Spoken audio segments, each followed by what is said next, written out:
That's what we do Monday through Friday. We come over here and we Joce hot topics, things that's going on in the world, and we do leave with a little education. You will be thought provoked when you over here. Period. Per blank. You may not like what I say. If you love a celebrity, you'll hate me. But if you love me, or if you love yourself, you'll come back. I'm just saying. But no, you'll come back because you'll realize that I don't care about the celebrity, and neither should you. Okay. But we're gonna get into that today a little bit more on the show. But welcome to the Morning Joce. Getting into the morning announcements. If you are new to the channel, welcome and subscribe. Like the video to all, and make sure y'all hit that notification bell so you'll know when I upload and or go live. As far as the morning announcement goes, y'all already know what it is. Make sure, Black America, if you don't do anything else, you complete your genealogy. You have to start it. Basically, all it is a family tree of who you are and who you came from. Who are the people that came before you? What did they do? What did they gain? What did they, you know what I mean? This is what you're going to find out. And this is going to help you with your identity, because identity is the first key to freedom. We want reparations. We got to do it through genealogy. We want anything done or at least repaired or undone, we have to have documentation. So genealogy is very important. Please make sure that you do it. Also, we got to get back to God. This is a very, very, very dark and deep spiritual warfare. So please, please, please make sure y'all are meditating, grounding, praying, whatever it is you need to do to get back to the Most High God and the ancestors, because you are definitely being beckoned and called, okay?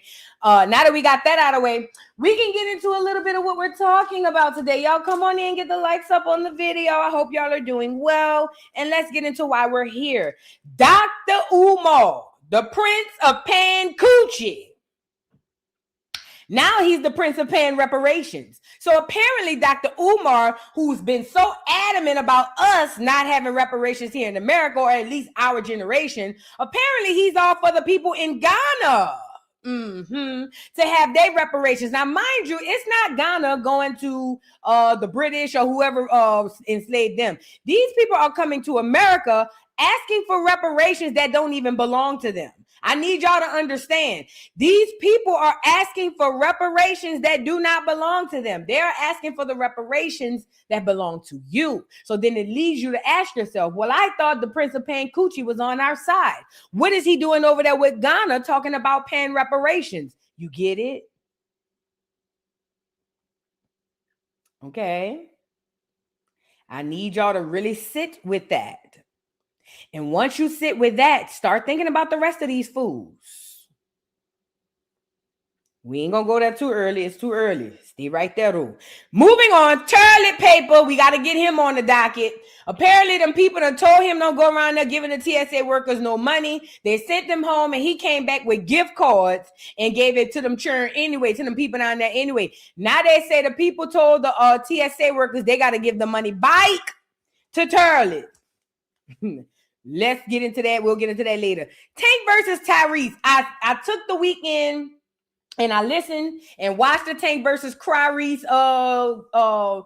versus, and I have a few things I want to say about that. Shaka Khan scolds the young girls and say all they want to do is twerk and show their ass on stage. I'll stop her when she starts lying. And Chillie, you know, probably the least talented one. Well, I ain't gonna lie. Her and T-Boz was untalented. All T-Boz says, baby.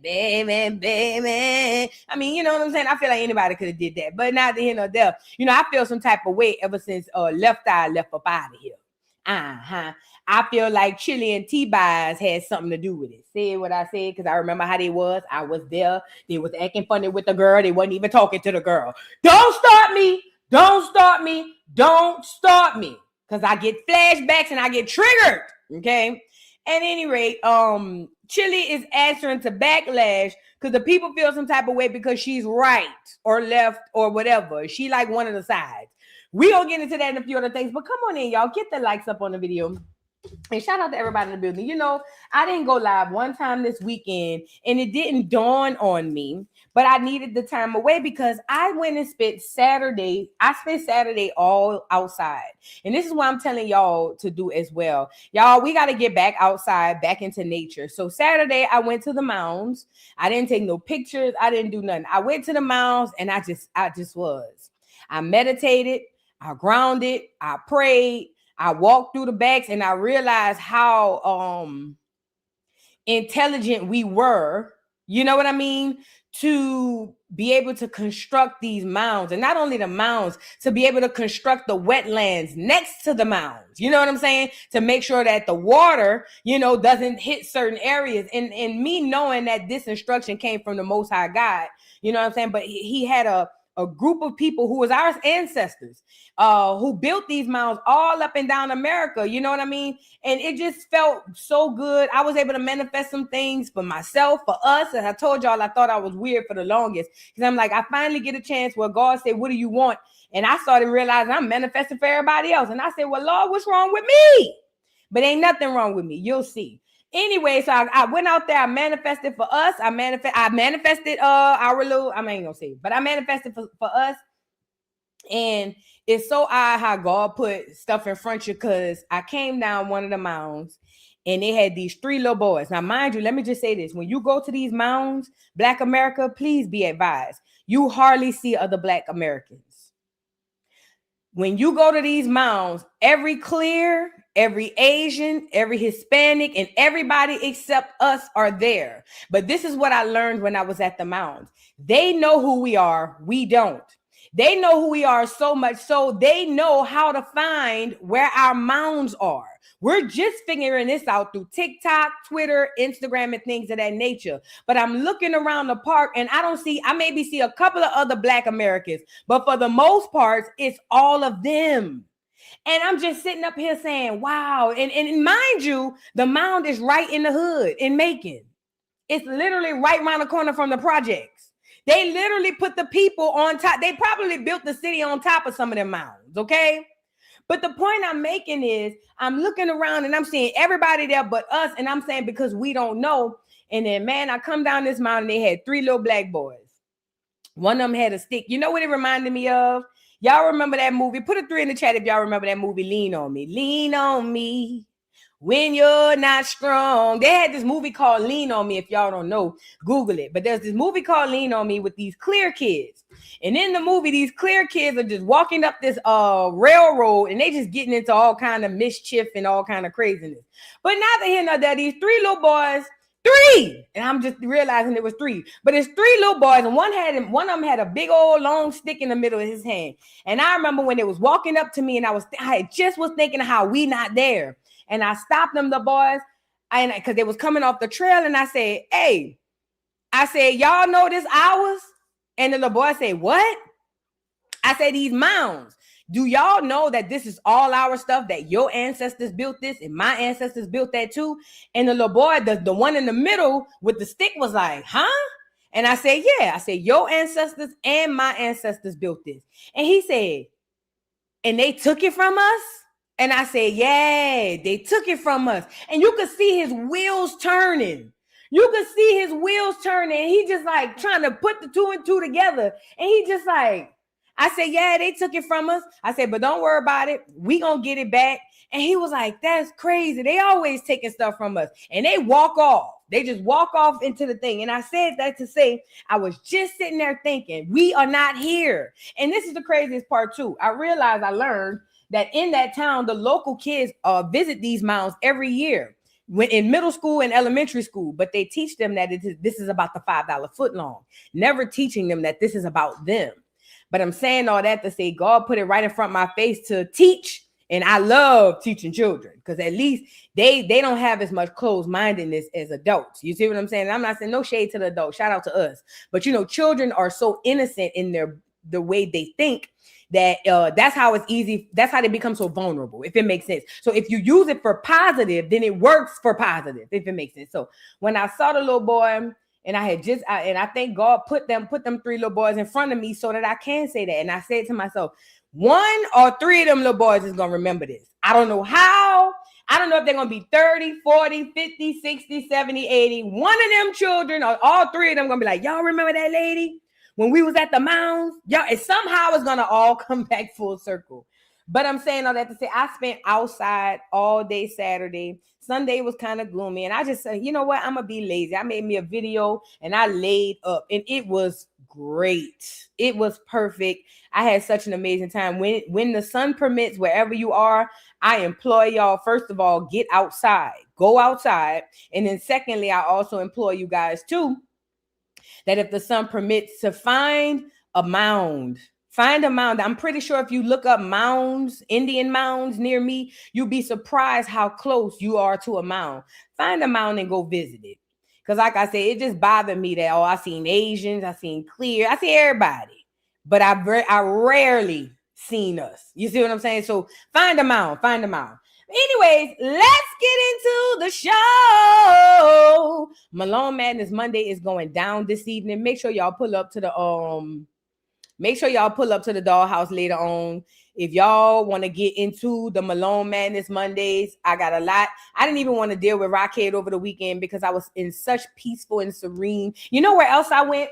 High Falls. So there's this place called High Falls in Georgia. And it's basically a big waterfall. Beautiful. When I tell you beautiful, let me see if I can find it on TikTok.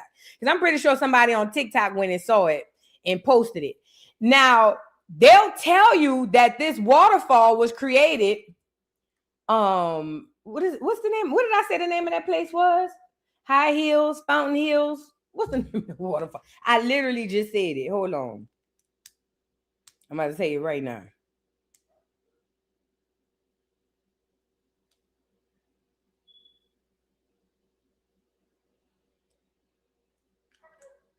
And I'm Googling, they got buku waterfalls. Oh my God. Hold on, but they got this waterfall in Georgia. It's beautiful, and they tell you that the Indians made it or created it. But then they'll make it seem like, but then after that, this happened and that happened. Man, look at these waterfalls in Georgia. This ain't the one I went to. But look at these waterfalls that are right here in Georgia. This is stuff, and you know what I was thinking too? I said, man, they got us so fixated on going out of the country that we don't even look at what's in the country. Look at this. Where this one at? Dawsonville. Look at this. This stuff is right here. And let me say this. What the enemy don't want you to know is your people built this stuff. A lot of your people constructed this stuff. You know, this is in Georgia, Cloudland, Georgia. All of this stuff, man, this stuff right in our back pocket. They got us over here wanting to go to Europe or to France or to Africa to see stuff that's right in our backyard. That's the play. So I think in our times, we need to get into looking in our backyard because we got a lot here, more here than we would ever know. Okay. But let's get into it. Let's get into the show really quickly, y'all. But I was saying all that to say I went to those waterfalls. I had an amazing time. When I tell you I refreshed, it felt so good. Woo, it felt so good. All right.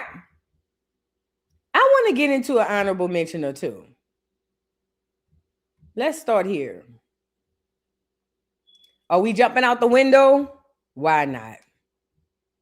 Let's jump smooth out the window all the way because we are here. It's Educational Monday at this point. Let's jump out the window. So let me start by saying this. I believe that certain things may have possibly been created with good intentions. The Divine Nine organization is not one of those things, okay? And the reason I'm saying this is because I've done a lot of research on this organization. I know where it stems from. I know what it does. I'm not the most well-researched on the stuff, but I understand exactly what it is. I understand more about this organization than most of the people in it. And I found that to be odd. But then I thought about it and I was like, it's kind of like Christianity. Most of the people inside of the Christianity have no clue what they're doing. They have no clue what they're talking about. They just going with the mood. It's typically people on the outside who have no bias that could study things and can see it, right? So I'm not a fan of the Divine Nine. I do know as a Black American, all of our family are connected to Divine Nine organizations. My little brother is a Q, okay? He the only one in my mama's children that decided that we wanted to be a part of a group. I think no shade to him, but I think the other four of us realized we more independent. You feel what I'm saying? But my little brother is a Q. I got family that's Divine Nine, Deltas, all kind of stuff, skiwees and everything. So I'm here for it. I get it. I know that a lot of our people that join it don't understand exactly what they're joining. They go with the move, they go with the motions of the behaviors, but they don't truly know what they're doing. But because I do, I despise it, okay? I don't despise the people. I despise the organization. I despise how it has my people brainwashed to believe that what they're doing is okay. Now, D9 organizations definitely worship Satan or satanic deities, okay? Y'all can say what y'all want. They got all kind of rituals where they doing all kind of Bible, kneeling, blood, secretions, all kind of stuff they be doing, and it's all a part of the demonic rituals, okay? But they sell it to the people as if, oh, it's about brotherhood or sisterhood, or it's about family and camaraderie and giving back. It is about none of that. None of it. But a video surfaces of some Qs doing another one of their rituals, singing their song On My Way to Omega Land. Now, I want to play this. I don't even want you to know what they're doing. I just want to play it, and I want you to let me know how it makes you feel. I don't want you to think about what it makes you think. Because now we about to read energy. Get up in here. I'm about to show y'all how to read energy. Most of y'all already know how to do it. You just don't realize you can do it at your will. I don't give a damn what you think about what you looking at. These two right here gonna always lie to you. These two right here will always lie to you. You will never get the truth out of these two. When you watch this video, I need you to pay attention to how you feel about what you're seeing, okay? Let's go there. Now, I'm going to play the video, and then we'll get into what's going on.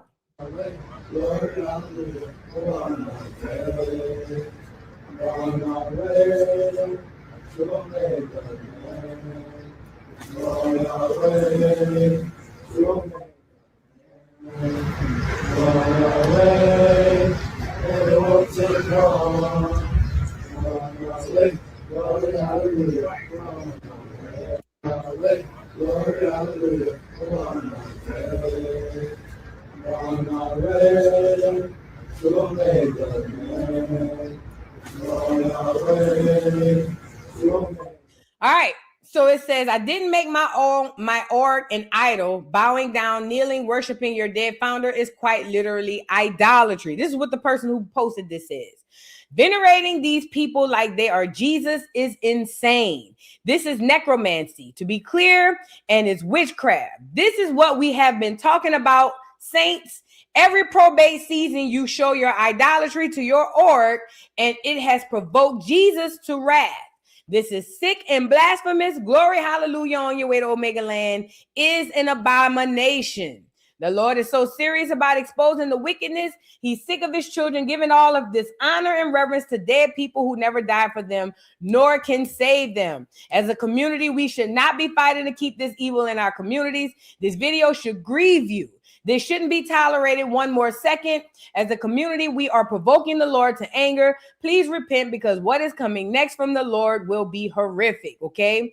And the title is On Our Way to Omega Land. Glory, hallelujah, is diabolical. It says, Howard's Q's venerating their founders, kneeling and worshiping dead people. This is quite literally, we already read that. Okay. So the lady gave her opinion on the one who shared it. And basically what she's saying is it's idolatry. And she's right. It literally is. It is a worship of ancestors, okay? It is a ritual that it seems like I'm just from the outside looking in. It looks like a ritual that they're doing to worship this dead ancestor. And this dead ancestor is not a physical ancestor or even a blood ancestor. This would be a founder or the founder of the Omega Psi Phi. Now, I'm going to just tell you from the outside looking in. In my opinion, every year or every time these Qs get down and do this, I believe that they could be shifting some type of energy and power for this deity, because that's what it is now, for this deity to live amongst the earth. And I think that that's part of the thing that these D9 organizations do. Remember, they all have a deity, every single one, from Qs to Alphas to every single one of them have their own deity.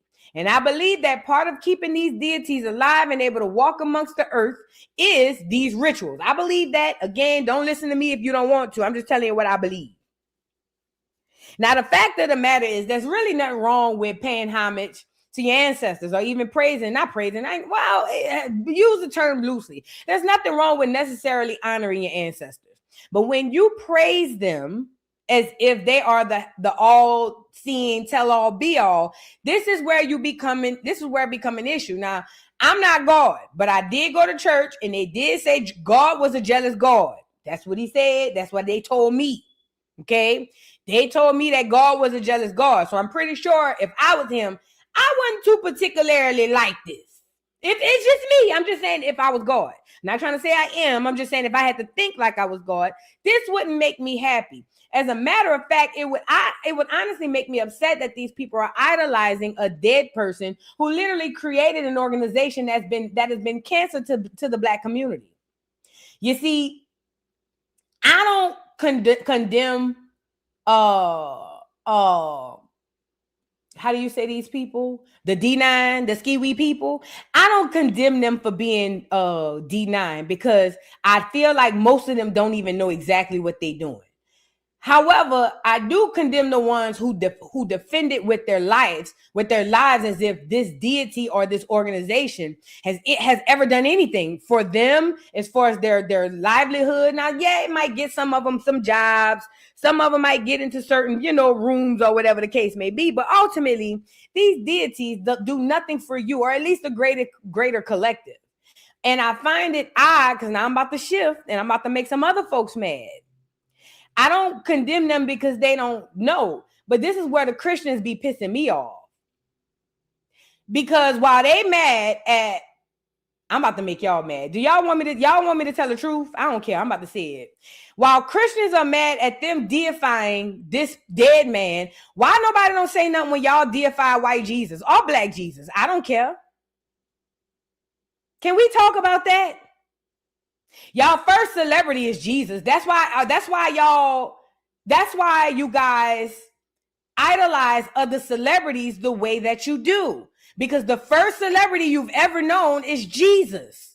I rebuke you in the name of Jesus. Oh, Jesus, Jesus, Jesus, Jesus. He in the music. He on the pamphlets. He everywhere. He's your first celebrity. People deify Jesus, even though Jesus said, don't praise me, don't worship me. I'm going to make some mad because then y'all going to go on here and say, oh, I knew she was the devil. Good. Say what you want to say because that's not what I'm saying. I believe in the Most High God. I don't pray to Jesus. I never did. In my whole life, I've never prayed to Jesus. So I don't get the affinity to you guys with Jesus. I've always known, even before I know what I knew, that the only person I'm supposed to be praying to is God. But I ain't trying to get into a Christian windmill on y'all. What I'm saying is I find it rich that the Christians who deify the character Jesus, with the communion, the blood and the wine and the praising and the dancing and the Holy Ghost and all of this stuff, how can the pot call the kettle? How can the pot call the kettle? I'm a believer in Christ consciousness. I don't know nothing about Jesus. That's y'all partner. That ain't mine. You feel me? But I'm saying all that to say it looks different to people outside. It kind of reminds me of that Kanye verse. What's a king to a god? What's a god to a king? And what's a god to a non-believer? Yeah, it's kind of like I'm on the outside looking at both of y'all like y'all crazy. Somebody says Christ, not Jesus. I don't want to go there, but I'm gonna give you the cliff notes. Christ is Jesus, but it's kind of the same as. I'll give you an example.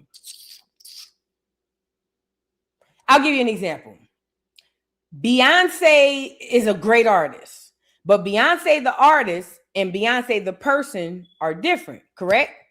So if Beyonce the artist and Beyonce the person are different, then that would mean that you have to view them separately. You can't treat Beyonce the artist the same way you would treat Beyonce the celebrity, because the celebrity and the artist are two different things. Now, if I fall in love with the art, that's one thing. That don't mean I got to fall in love with the celebrity. I think what happened is Jesus came along with consciousness, which is Christ. And people let go of consciousness, which is Christ, and stuck to Jesus. following the man versus his actions, versus what he did, versus how he showed and told people, ye are gods too. Nobody cares about that. All they care about is Jesus himself, the person. I've been seeing that since a little bitty girl. I always thought it was weird. It's like they care more about the man than what he did. And I always thought it was, you know what I mean? I hope I'm making sense to y'all. I hope for the people who's supposed to understand me. Again, I'm not saying you're not supposed to believe in God. I am a huge component of believing in God. But I'm just saying I noticed that a lot of people over the world, they celebrity Jesus. And they don't give no F's about Christ. And I think that's where the problem come in. That's why y'all always, Jesus. The man himself ain't gonna do nothing for you. And let me just say this. I think what really woke me up, this controversy, but I don't care. What really woke me up, y'all remember, put a 3 in the chat, when that lady had got killed by them police officers. Y'all remember that lady got killed by them police officers? And the last thing she said before that man killed her was, I rebuke you in the name of Jesus. That hit different for me. I know it hit different for me than 99% of the people. Y'all saw it as, OMG, how could he do that after she just called out God? And I'm thinking the opposite. What if her saying that is part of the reason why she got shot? I think differently. My brain is, I don't think like the rat. I don't think like y'all. So please. You know what I'm saying? Right, Deborah, it triggered him. When she said, I rebuke you in the name of Jesus, I was like,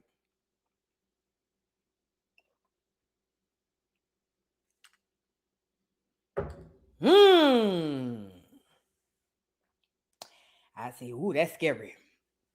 You know what I said to myself? I know if I'm on my dying bed, I'd rather ask for the Most High, but Jesus won't be the last words come out my mouth. Not at all. I'm different. Let's move on because I don't want y'all to get upset. I don't want to upset nobody. I hope I didn't offend nobody because I'm not offending people. I just want to open your minds to think outside of what you've been taught, because what we've been taught is not the right thing, obviously. But let's move on. Let's get into Suki. So I told y'all most adults are the way that they are because of how they were raised, right? Suki does this interview. I think it's an old interview, but Suki does this interview and she talked about how she was raised. And I said, oh, now it makes sense as to why Suki is as horrible as she is. So apparently Suki was like a pastor's kid or something like that. Like she was one of them kids that was deprived from life. Probably had a great home life, but she was deprived of, stuff like the regular children get, friends, sleepovers, things like that. And because of that, she broke wild. You know what I'm saying? So anyways, Suki talks about her lifestyle, and it made sense why she was so easy to sell her soul, because she definitely did that. But let's look at, why is my cursor my mouse like this? Let's look at Suki describe how she was brought up. And I promise you'll understand her today. Check out. Mom didn't let us watch music videos. We had cameras in our room. We couldn't have boyfriends. I couldn't wear weave. It was like a cage. And you ever heard about like the pastor daughter is always the wild one? I feel like being in a fucking cage has made me just wow. Like just don't give a fuck. Because nobody want to be in no fucking cage. So I'm just happy that, I got to experience life. I learned a lot from the streets. Very street smarts. And, I know how to operate out here. And that's a question I'm curious. If you're in this cage, do you break away and then go into the streets? You kind of break. This is what happens with children. When you're in a cage, they run away. You run away, the world finna hit you. I ran away in the streets. I'm in the projects. My mom didn't let us watch music videos. We had cameras in our room. We couldn't have boyfriends. I couldn't wear weave. Cameras in the room is insane. And you know what that tells me? That one or both of her parents was probably a psychopath or something like that. You know what I mean? Like, really? Cameras in the room? I don't know who needs to hear this. And y'all might say she lying. I don't know. Maybe she is. But this is what I know to be a fact. Because I grew up as a Jehovah's Witness. And I watched all of them kids cosplay like they were good kids because their parents was hella strict. Hell, my mom and them were strict. Not like they was, though, but somewhat strict. You feel what I'm saying? They all end up like Suki. They all end up like Suki. So take Suki off the table. Every time you get them overbearing, overcrowded, not my child, let me lock them up. They all end up. Look at Cam Newton, preacher's kid. Think about it. I believe that is true. I believe that she did come from a strict upbringing. Because they typically wild out the hardest because they feel deprived, like they never, you know what I'm saying? Like they never seen nothing, never got anything. I'm saying all that to say, I don't know who need to hear this. Somebody might need to let up off their kids. And some of y'all need to be on y'all kids. But somebody may be a little bit too rough because I've seen it happen over and over. And let me say this too. This is no shade. I'm going to say if there was 10 kids in the Kingdom Hall that I went into, that we went to school with, maybe one of them is still a Jehovah's Witness. All the rest of them is complete opposite. I'm talking about drug addicts, punks, daggers, girl hoes, sluts, tramps. And these was the ones who sat in the Kingdom Hall with their turtleneck on like this and their hands crossed. Jehovah is our refuge. Them the ones outside, okay? I thank God my mama wasn't too strict. She had her little ways or whatever, but my mama let us go. She ain't never lock us up. She ain't never put us in no cage. My mama always let us go. Thank you, Lord. Because I see all the rest of them kids, life done beat them. Do you hear me? Life done beat them down to the ground. And it's crazy because I remember one brother, I ain't gonna say his name, but I remember he came to my mama because he found out my mama was still letting us march in the parades because according to Jehovah's Witness, you can't march in them parades, them pagan holidays. You can't do that. My mama still let us march in the parades. And I'll never forget one of the brothers who was scolding my mama the most about letting us march in the parades. I ain't trying to say that this is because of that, but I know one of his sons got killed trying to play gangster. You get it? If you grow up in religion, I don't give a damn what religion it is. If you grow up in religion, then you know this is not far-fetched. If you grew up to where, and I don't mean, when I go sleep by my grandma's house, we go into church. I don't mean that. I mean, every Sunday, you have to go to church. Like, no, Bible study. Because I know as a Jehovah's Witness, we was in that bitch 4 times a week. I hated it. I knew then as a kid, I said, I'm never going to be in no religion. I hate religion. I used to want to blow up the whole Kingdom Hall. I hated it. But anyway, we used to be in that bitch 4 times a week, and it wasn't enough for debate. If you grew up under any sort of religion, you know exactly what I'm talking about. At any rate, let's move on. Just be careful out here, y'all. Use y'all discernment with y'all kids. Some of y'all churn bad. Some of y'all churn don't have enough supervision. Let's talk about it. Let's talk about it. Some of y'all churn don't have enough supervision. I'm tired of seeing y'all churn all up and down the streets. Come get them. Come get these churn.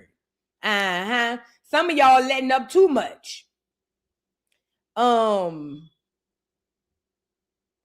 Tisha Campbell. You know, she's been running from the fact that, let's just call a thing a thing. Shout out to Tisha Campbell. I think she's super talented, a little weird looking, but super talented, okay? Tisha Campbell was that girl in the 90s. Everybody who knew, okay? And I'm going to be honest, this is just from my point of view. I'm not saying that my point of view is right. I'm just telling you from my point of view. Tisha Campbell ruined the show. Martin was popping ton. Do you hear me? I need y'all to understand what was happening because I was there. You can't tell me. Martin was popping ton. And then all of a sudden the rumor dropped that Martin was over there fiddling with her and things of that nature. And at first I was mad with Martin because I'm like, Martin, how could you do this to the show? And I was like, Tisha, dang, that's messed up what they did to you. And then all of a sudden we find out it was all a lie. Guys, it was all a lie. Let me get Carly up in here.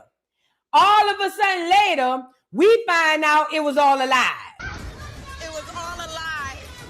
Guys, it was all a lie. She lied. Running behind that scoop ball head ass nigga, what her husband name was, Dwayne Martin, running behind that scoop ball head ass nigga, she went against the grain and tore the whole show up. I was there. At one point, they was taping separately. They had Martin acting like he on the phone with Gina. It didn't even feel right and didn't look right. Then Gina over here playing like she in LA with Pam. Girl, it was a mess. It was a mess. It was a mess. And Pam, Gina, I miss my husband. I can't wait to get back. Whole time Martin way in Detroit doing something. Girl, it was a mess. I was so upset with Martin at first.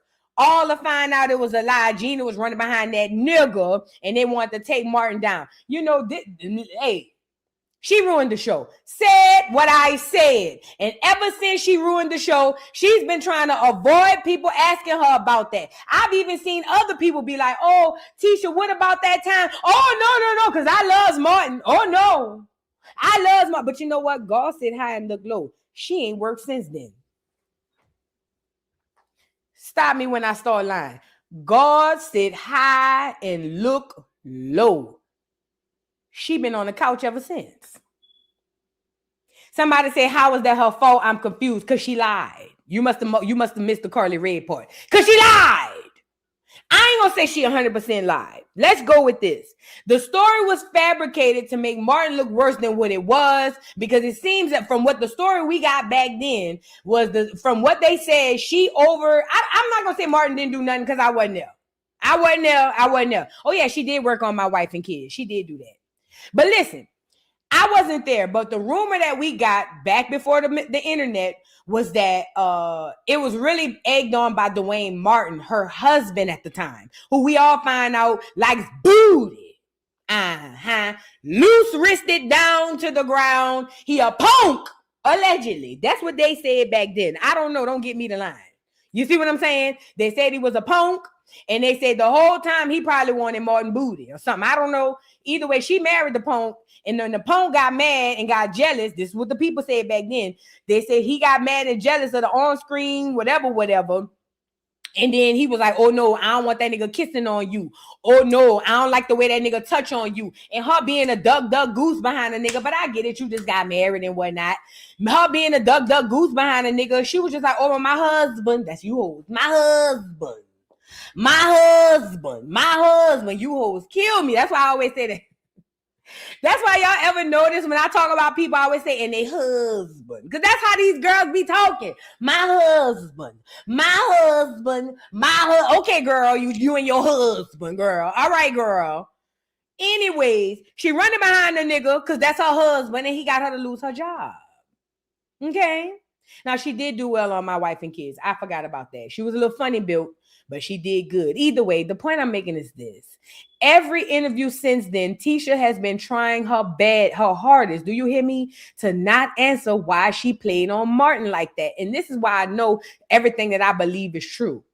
If it wasn't true and it was a misunderstanding, I don't think Tisha would have an issue with clearing things up. But every time she get in the interview, as soon as somebody look like they about to answer it, she shut it down. And that's because of guilt. And I believe, especially when they did that reboot, that 25-year, whatever anniversary it was, I was mad that Martin gave her another chance. I believe, and this is just me, I would have let her die on that. Bitch, you ruined the show, you're going to die on that. Because remember, at the time, she was the only one needed the money. Pam still worked and still working, okay? I don't know what Cole doing. Tommy dead. You see what I'm saying? But Pam ain't never stopped working. Let me tell y'all something. Y'all want to know who the bad people and who the good people is? Look at how their lives turn out. Pam continued to work. Tisha she got the My Wife and Kids bit until that didn't go nowhere no more. And then she ain't been working ever since.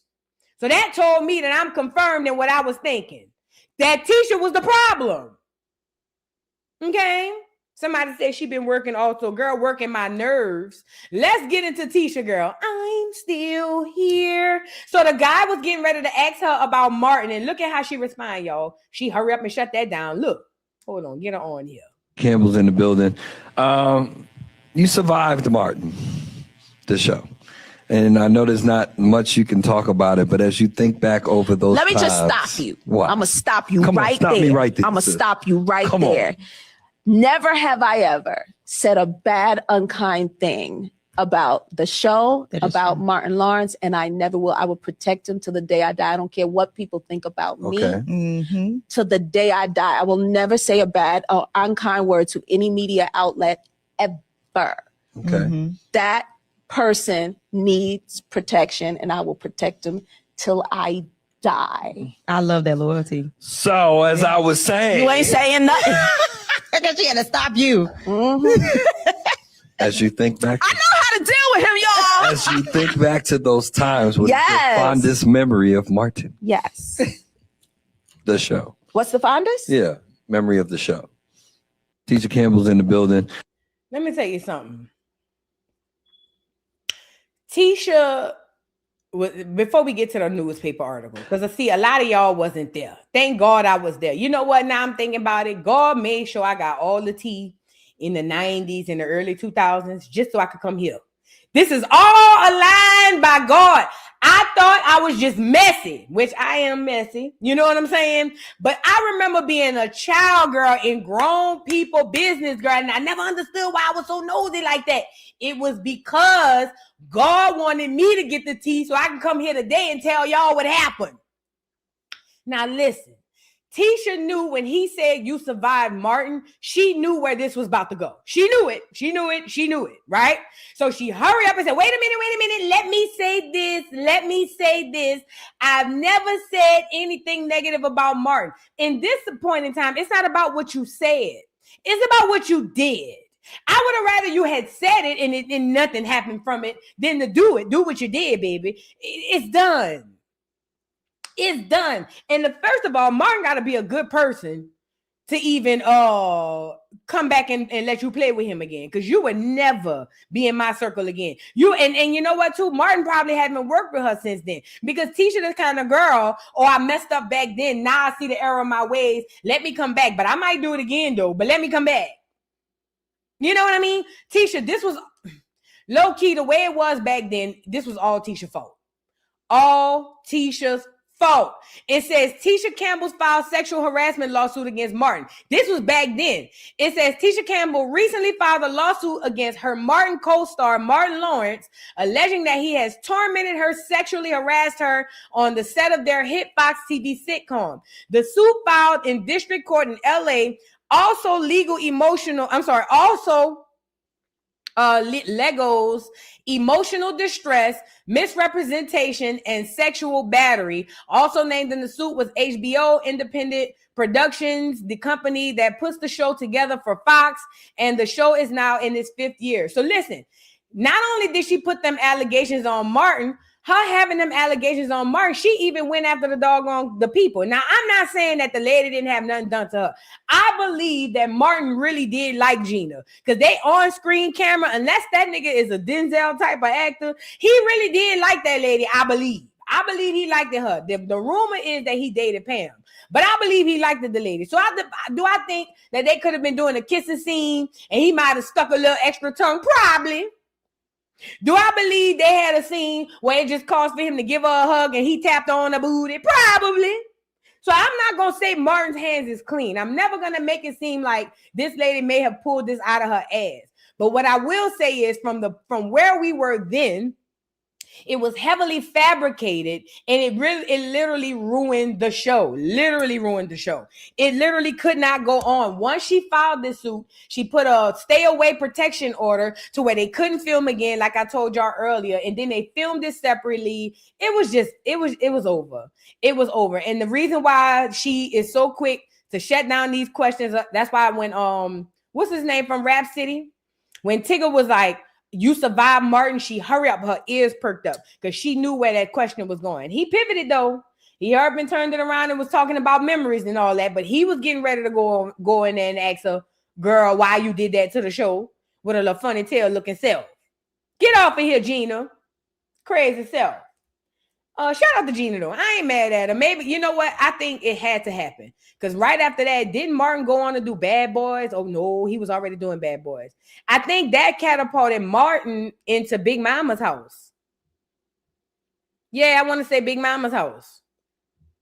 That catapulted Martin into Big Mama's house. So everything happened for a reason, but that could have ruined that boy's career, you know? And this was when I knew she was full of crap. She didn't come out and say that it was fabricated until after her and Dwayne Martin got divorced. That's when I said, yeah, girl, you dirty. You dirty, girl. Okay. Now, y'all seen Tia Kemp curse out Tokyo Toni? So Tokyo Toni has been getting a lot of backlash on the internet because she's been on the internet threatening to unalive her own child, Black China. And Tia, who did the show with her, which I know they're not real friends in real life, she has heard some of the things that Tokyo has said. This is what it is. Tokyo thought, I'm going to be honest, Tokyo thought that because Tokyo has her own fan base, she believed that she could get on this internet and say those horrible, heinous things about China. And because she has her fan base, at the very least, her fan base and people who think like her would have rode this wave with her. But what she didn't beg for, what she didn't call for, is people started to see Tokyo Toni for who she really is, an evil witch who just procreated a child and in my opinion, she walked away. Rather, she raised her or not, emotionally, spiritually, she walked away. Okay, so Tokyo came out trying to drag for China, saying she a devil worshiper. She want to unalive her and Marvin Gaye her. Then she turned around and said she wanted to sue the bloggers because we basically called her out on it. Well, Tia Kemp must have saw it as well, and Tia Kemp responded to it. And we're gonna get into it. And I'll say this: I believe Tia Kemp really is disgusted by this because one thing I know about a boy mom, y'all different. I'm not saying a boy mom who got boys and girls. That's not what I'm saying. Shout out to the boy moms. Y'all different. Typically, this is from my observation, a woman who has either a boy or nothing but boys and no girls. Boy moms are typically more down to earth. They typically more well-rounded. They typically have more of a world view at things. I don't know why this is. But boy moms are typically you're able typically to get more conversation and understanding as far as a back and forth of dialogue out of them. They have more of an understanding view of the way they look at the world. Not the ones who got boys and girls. I'm talking about the ones who just got a boy or boys. They cool. They cool as hell, right? Not all the time because Tia got her stuff. I told y'all I don't like that Tia was on here dragging for Rick Ross. Not for Rick Ross, for the fact that you got a son at home. But other than that, Tia don't bother me, okay? However, Tia saw what Tokyo said, and Tia responded to it, and she got her right because at the end of the day, like I told y'all, Tokyo Toni is jealous. Insanely jealous of the fact that not only did her daughter grow up and surpass her, her daughter did the same things that she did and surpassed her. And that I think that Tokyo has to grapple with that every night as she watched Black China with her daughter have a happy life, and her daughter has a relationship with her, and them telling each other they love each other, all kinds of stuff. You know what I'm saying? So I think that that's what Tokyo Toni is jealous about when it comes to Black China. But I did appreciate Tia basically calling Tokyo Toni out for how she dragged for her own child. Let's get into it. Bitch, you pathetic. I do not want to be nothing like you when I'm 55, bitch. Nothing. Nothing, ho. Nothing. Nasty cottage cheese body, bitch, you. Funky ass hoe, you ex-stripper ass, sucking, tricking ass bitch. That's why you mad? Because I ain't got no track record? Huh? That's why you mad? Because you couldn't do it like your daughter? Huh, ho? That's why you mad? You's a jealous ass bitch. If you don't go get them demons washed up out your asshole. I wish you was over here in Jamaica. I'll push your ass off the nearest boat, bitch, so you could get your ass down there in some of that salt water and get them demons washed up out your ass, you raggedy, evil, stinking ass bitch. And I'm going to do it for the Kardashians, too.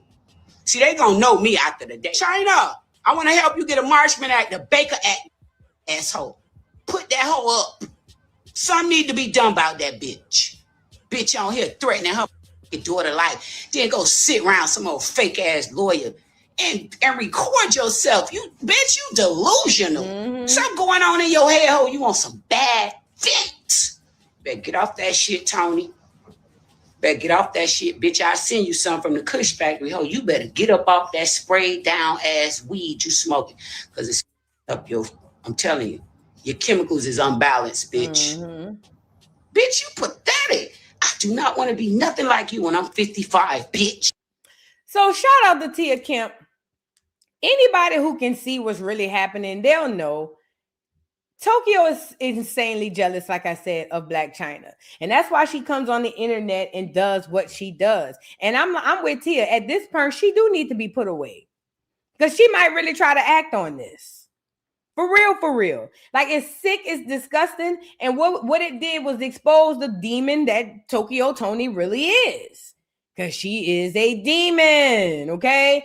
Shout out to Tia for getting her together. Somebody had to. People saying that they did the podcast together, but I don't think that they friends. Y'all got to understand the internet work like your job. Bitch, just because we co-workers don't mean we hanging out after work. Girl, just because Monday morning I come to talk to you about what happened on Real Housewives of Atlanta Sunday night don't mean me and you about to talk on the phone. See, I'm a very good work friend. Oh, I'm like the best work friend you could have. Especially if we working in the same building, girl, we could talk jokes all day. But you're not about to know my business, and you're not coming. No, I don't mix. Oh no, no, ma'am. Keep that. So I think that's what it is with Tia, Tokyo, and who was the other person? And Carlissa. They work together, but they not friends in real life. It's like that's that work friend, type shit. Okay, moving on.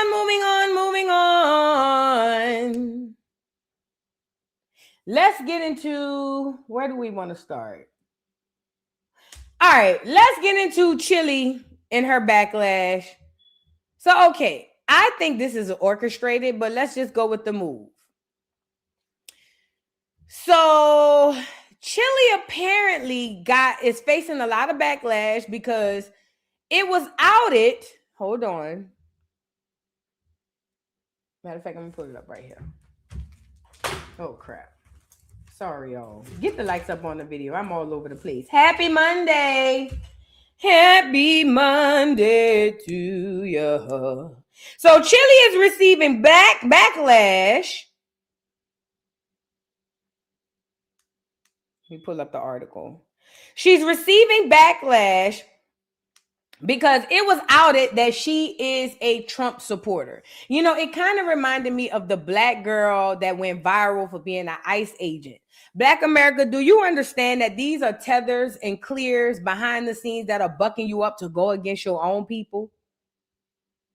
I need Black America to the front of the congregation. Don't rush, but come on up to the front of the congregation. I need all of Black America to the front of the congregation because you are being fooled by the internet. The same thing with any of those other people. You guys are allowing the internet to make you hate your own. Now, this is not about Chilli. I could care less about her as a personal person. This is about you allowing yourself to be controlled by the internet. This is my question. Why does it matter who Chilli voted for? Why does it matter what who anybody voted for? Y'all still on that Mean Girl high school stuff. I thought we got off of that. I thought we grew up and realized that was a play, but apparently we still on the play. We still on the play. That's why I don't dibble and dabble and get down in the dirt with y'all in y'all politics, because I realize is y'all be down in the dirt. Yeah, I realize y'all be down in the dirt with y'all politics. I don't roll in the dirt with y'all with that. But I'm going to tell y'all now. I'm telling y'all now, y'all are allowing the internet to control your energy. You are allowing the internet to tell you what to do, how to do it, and how to feel. You are creating an NPC within yourself. Take Chilli off the table. What you are doing is becoming an NPC with all of this stuff. Okay? Now, Chilli is outed for being a Trump supporter. So what? None of the people you think you like voted for the people you think they voted for. So what? What does Chillie's vote do for you, Black America? What does it take away from you, Black America? I'm trying to see something.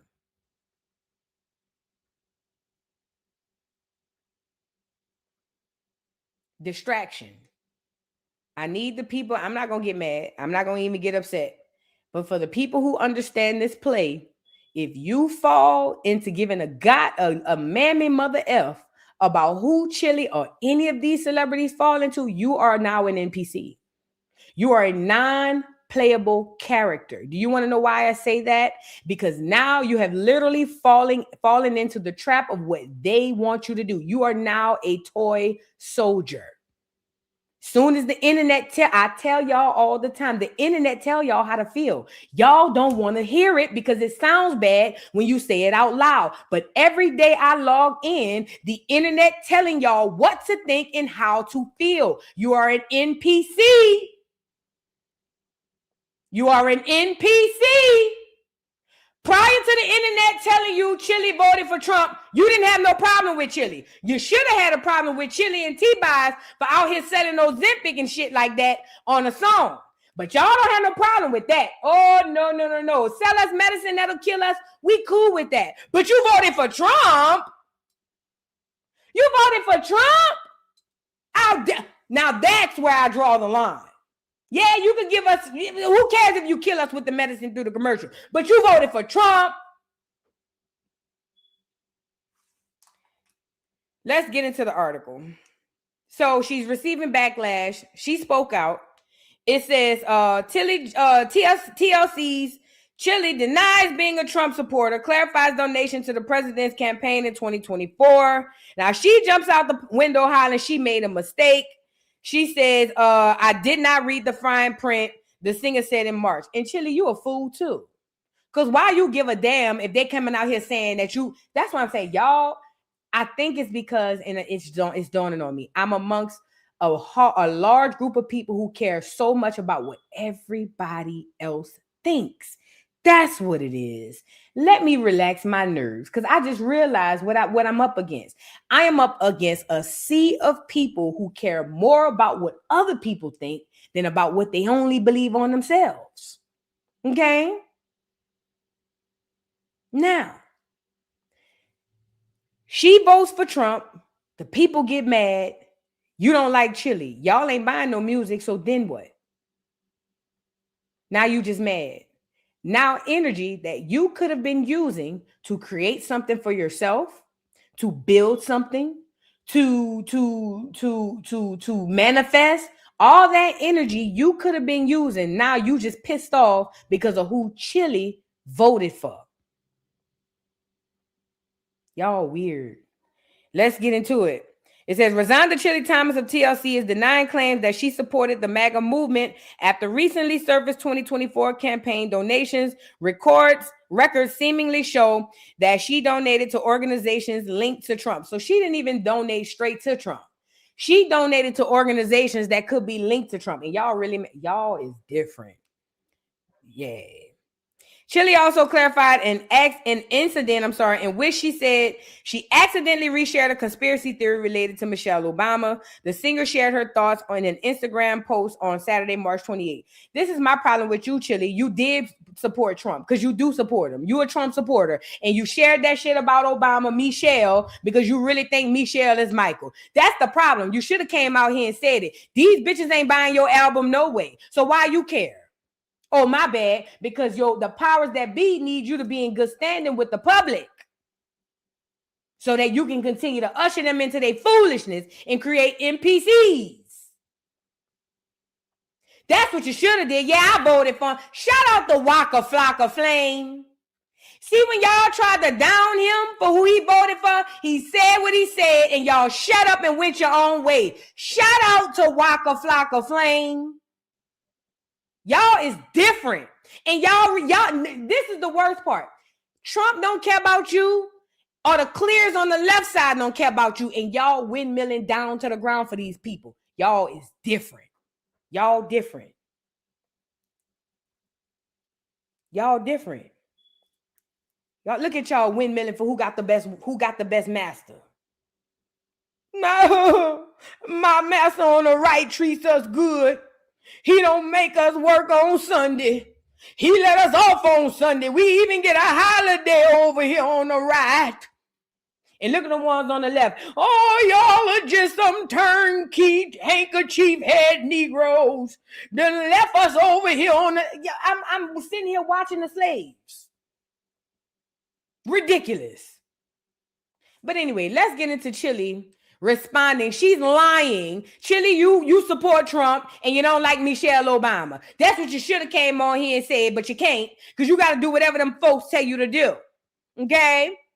It says Chilli from TLC is making headlines after Media's Touch reported that election records show she donated to Donald Trump and the Republicans multiple times during the 2024 election cycle. According to the outlet, FEC records tied to Rosanda Thomas, Chilli's real name, show contributions totaling under $900. I bet you none of y'all ain't read that.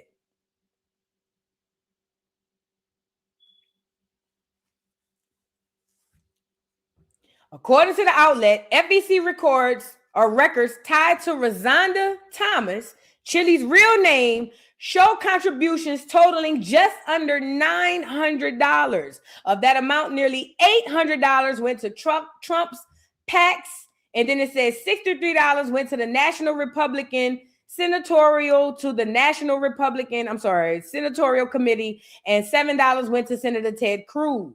The donation seems to confirm Chilli's support for the now president, especially after she recently reposted a debunked conspiracy theory about Michelle Obama. The post pushed the false claim that the former first lady is transgendered, allegedly, and was registered to vote as a man in Illinois in 1994. The repost no longer appears on Chilli's page, and it says right now Chilli hasn't addressed it. Well, I'm going to let y'all know. I'm about to get y'all up out of here, too.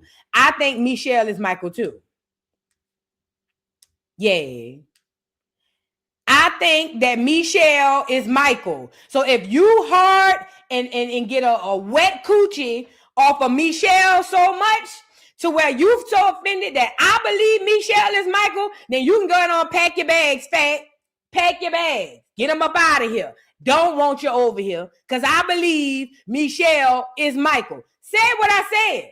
And because I believe that shouldn't have no bearing on you. But since y'all want to be such NPCs and followers and do whatever the algorithm tell you to do, I'm telling you now, I believe in the rumor that Michelle Obama is really a whole nigger. Yes, I do. I believe it with everything on the inside of my parts.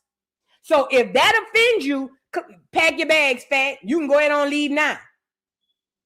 What I believe shouldn't offend you, and what you believe shouldn't offend me, because that's your belief. It only works in your world. It don't work in mine.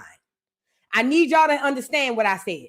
What you believe only works in your world. It doesn't work in mine. So why am I so offended about what and who you believe?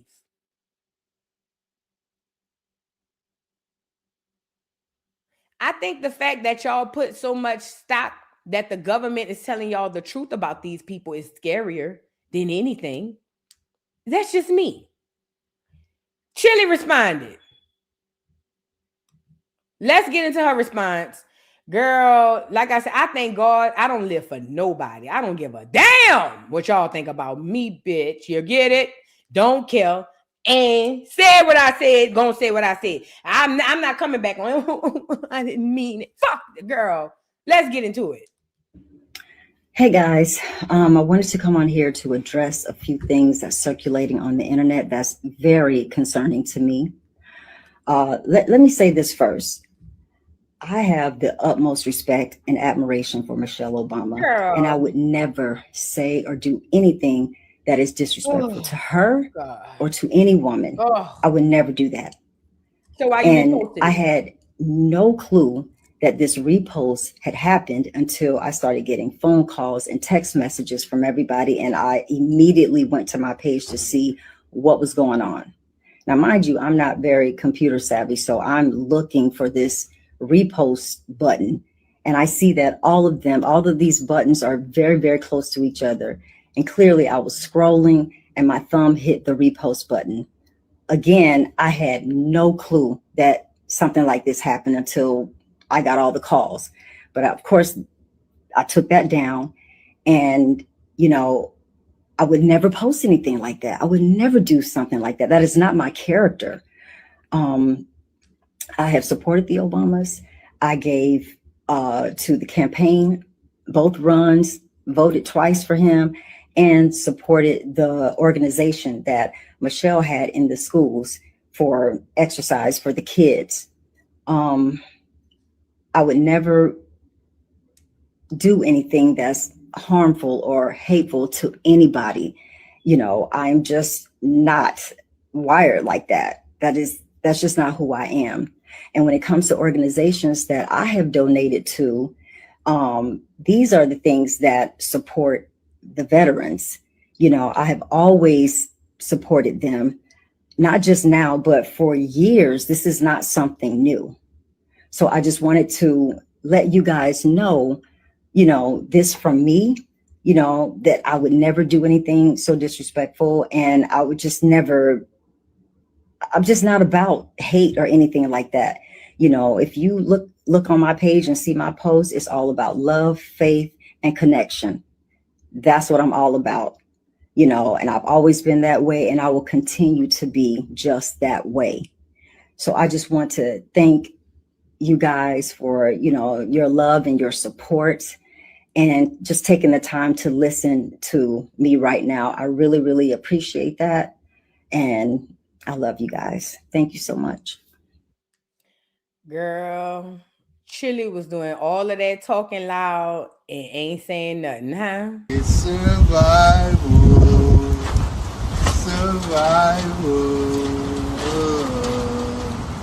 I get somebody lied.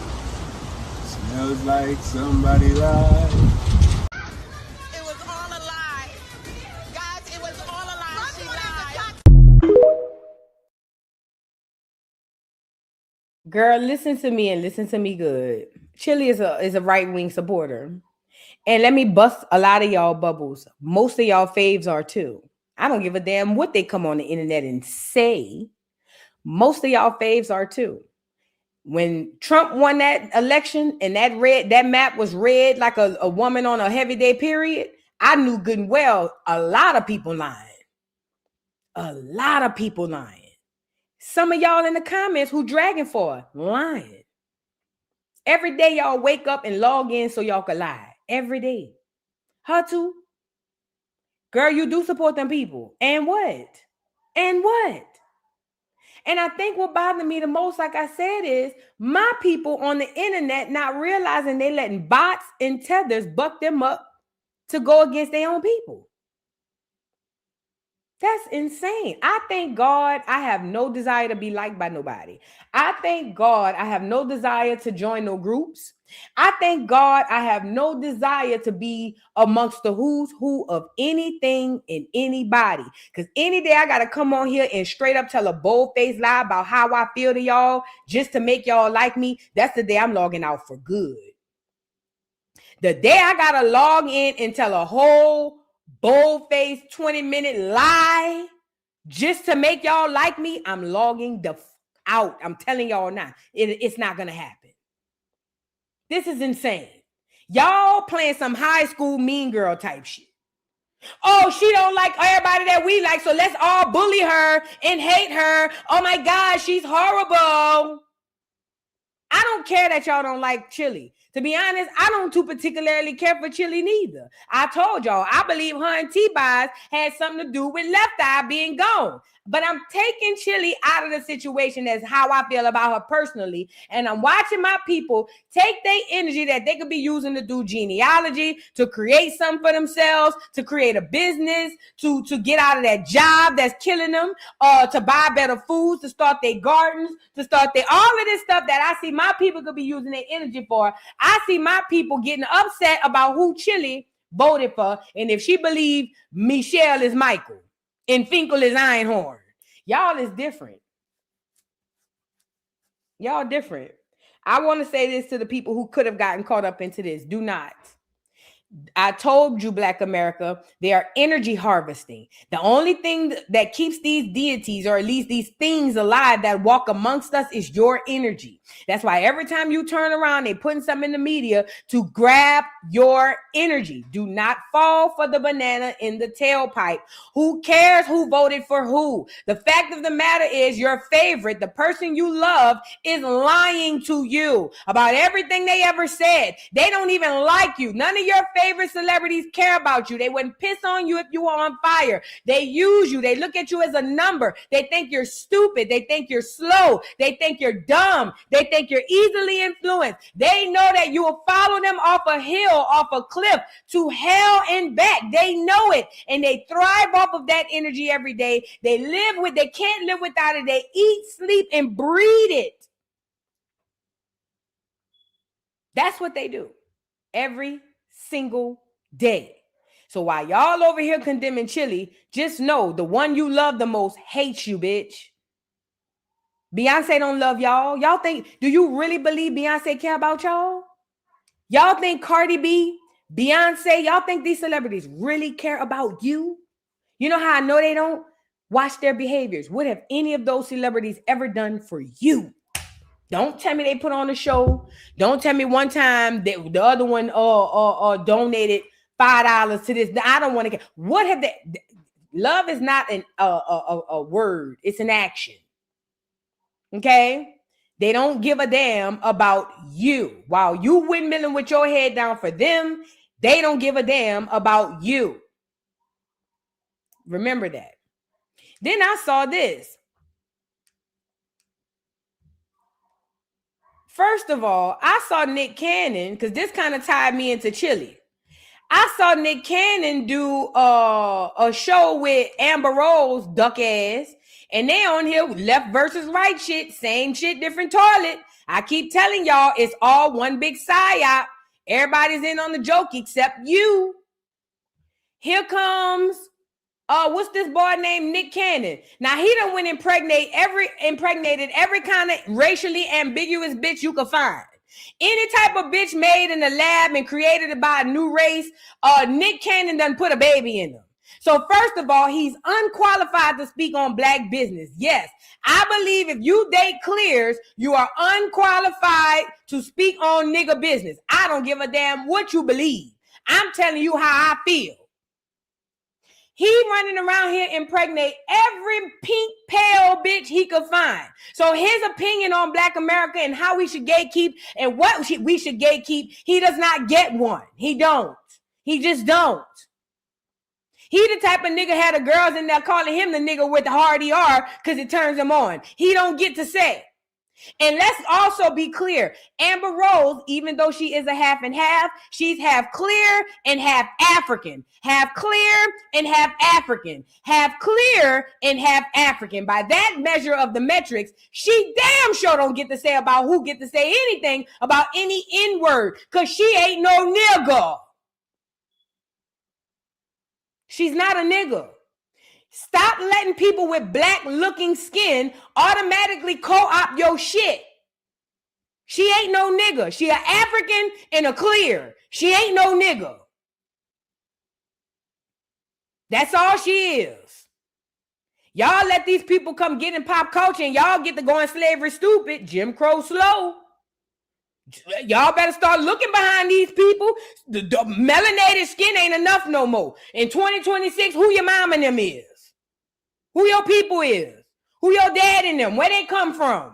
Who your grandma and them is? Where your grandma and them come from? What part of, okay, who they people is? Yay! Y'all got to start asking questions like the old folks used to do. Who your people is? Oh, I ain't never heard of that. Who that is? Where they come? Oh, okay. Yeah, we need to get some understanding here. Because y'all just allowing everybody to do the cookout gate, and I'm over here saying, what the hell going on? She shouldn't be talking about who should use the N-word because she ain't no nigga, and he can't speak on it because he loves everybody but the niggas. So you got two people who don't have no way, shape, or form to even be speaking on the subject, going out telling the world that they can use the N-word. But it's the same thing I told y'all. It's always some black looking mother plucker going around giving out N-word passes. This is why we need to not only gatekeep our things from other clears, we need to start looking into these melanated beings as well. It's rarely us that's telling everybody they can use the N-word. It's always a tether. Always, always, always. Hardly, rarely us. Let's get into them having this conversation that sparked backlash. Mind you, he loves the clears, and this is why I said it reminded me of Chillie. Chillie got a clear old man too. You know good and well Chillie over there supporting them damn Trump people. Y'all foolish. Candace Owens, another one. All these Negro gals and all these Negro men's with all of these clear partners, and y'all want to think they really have the best interest of your black ass at heart, you fool. Hold on. Girl, why my mouse is acting funny? Is it working? Hold on, let me back it up. Because my mouse acting funny. Hold on, y'all. Yeah, y'all don't be foolish with this crap. These people are not in any way, shape, or form in any position to give out N-word passes. None of these fools. Hold on. Part of the Republican Party. That's right. Former Democrat, former liberal. Yeah. I was a liberal Democrat my whole life. Is that because the bag has got so intense and so heavy that you had a whole nother, you up there with the elite now? Not even close. Not even close. Democrats don't care about black people. Okay, and they don't care about people. They don't care about people of color. And the Republicans do, and that's the misconception. And you know what? I agree with you 100%. Thank you, People Nick. don't know that the Democrats is the party of the KKK. Yep. People don't know that the Republicans are the party that freed the slaves. Yep. I mean, both of you and I have some conservative views. You just a little bit more outspoken about it than I am. And I honestly, I don't subscribe to either party. I rock with W.E.B. Du Bois when he said there's no such thing as two parties. It's just one evil party with two different names. Part of the Republican Party. That's right. Former Democrat, former liberal. Yeah. I was a liberal Democrat.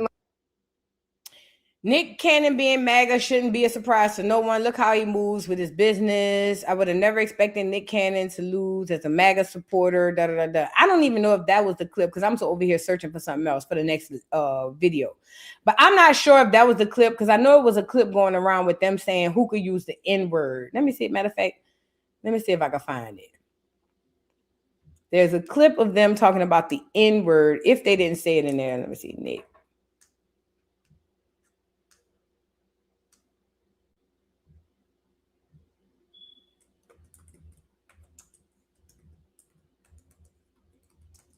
Hold on, y'all. Give me 1 second.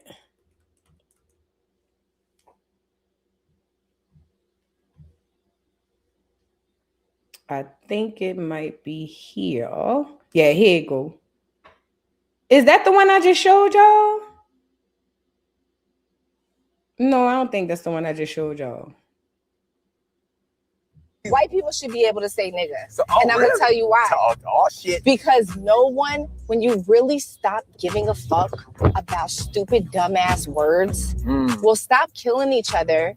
And Nick, it's very different. You know, if it says the hard R and they're pointing at you, it's very different than rap lyrics or saying, oh, that's my nigga, that's my homie. Right. You if know? somebody's using a term as a derogatory term, but we know that. Hurt, you know the difference between somebody just saying We're all a rap smart lyric. enough. We're all smart enough to know what's right and what's wrong. Right. So why are we putting so much damage and pain behind? I let my kids curse. They have freedom of speech. Right. Why live in America if you don't have freedom of speech?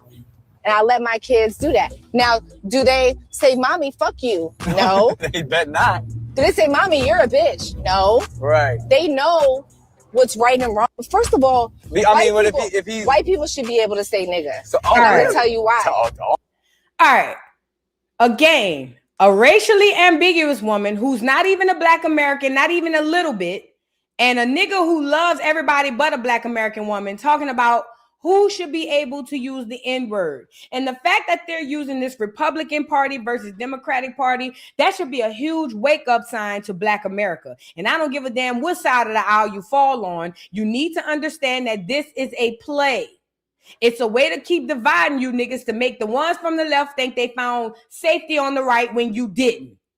Okay? The fact of the matter is none of them get to say who gets to use the N-word. She need to worry about whatever derogatory term they call the colored person in South Africa. That's the term she need to be giving passes on. Nothing that got to do with niggas, because she ain't no nigga. Getting screwed by one don't make you one. And let's be clear. Because y'all get to acting crazy and y'all are letting them rewrite the real history. When they talk about the Black Republican Party, the party that freed the slaves, this is what the party looked like. Can you see it? I need y'all to understand how they playing in your face.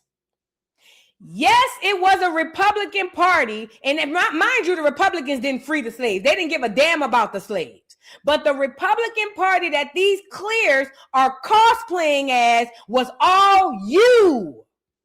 What does that mean, Voodoo? I'll tell you. That means the Republicans you see today, that is not the party of your people. They are people cosplaying as the party of your people. So while y'all running over here to the Republican side, you about to get screwed just like they screwed y'all on the left. That's not your home. Them not your people. These your people.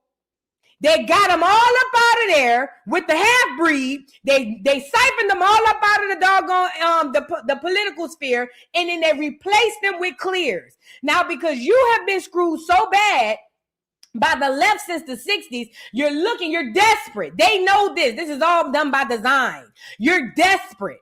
And because you're desperate for something other than what you had, what are you going to do? Run to the right. But you're running into a trap. The burning bush that Mike was trying to tell you about. Stop putting solace into these people. They're all cosplaying reptilian liars. The Republican Party that was for Black America looked like this. Not like what you see right now. If you're on the right, you're not smarter than the people on the left.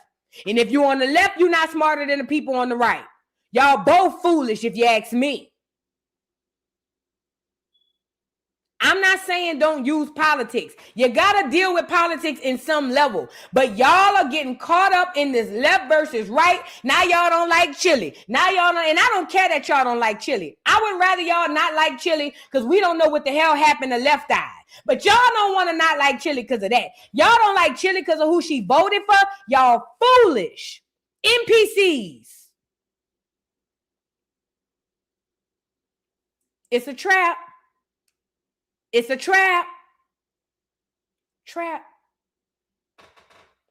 Don't fall for the banana in the tailpipe, y'all. It's a trap. They harvesting your energy. It's a trap. I hate this thing. I'm not wearing this no more. This still keep falling off my head. I don't like that this keep falling off my head. Now all the side of my head done came. Girl, look. Anyways, it's a trap, y'all. It's a trap is what I'm trying to tell y'all. Do not fall for this. These celebrities are puppets. They are placed there to change your frequency every single day. That's why they always online talking about some shit. Something to make you mad about something. Every time you turn around, it's a celebrity on this bitch provoking your energy on something. That is done by design. I hate these niggas. I swear to God. Because y'all love them. Let's move on. Let's get into Tyler Perry with TSA. So y'all know about the story with TSA. Y'all know it's got all of the airports backed up because the TSA workers were not being paid due to the government shutdown, partial shutdown, or whatever the case may be. The last thing I read was Trump had basically signed something to get the TSA agents back paid, which hopefully that'll help out the lines. But I told y'all it ain't had nothing to do with them damn lines. Hold on, y'all. Y'all gonna have to... It ain't had nothing to do with them lines, y'all. It had nothing to do with them lines. It was literally all about harvesting your energy inside of those portals that y'all call the airport, okay? So at any rate, what was I about to say? So Trump said he gonna pay the TSA people. We'll see how that works out.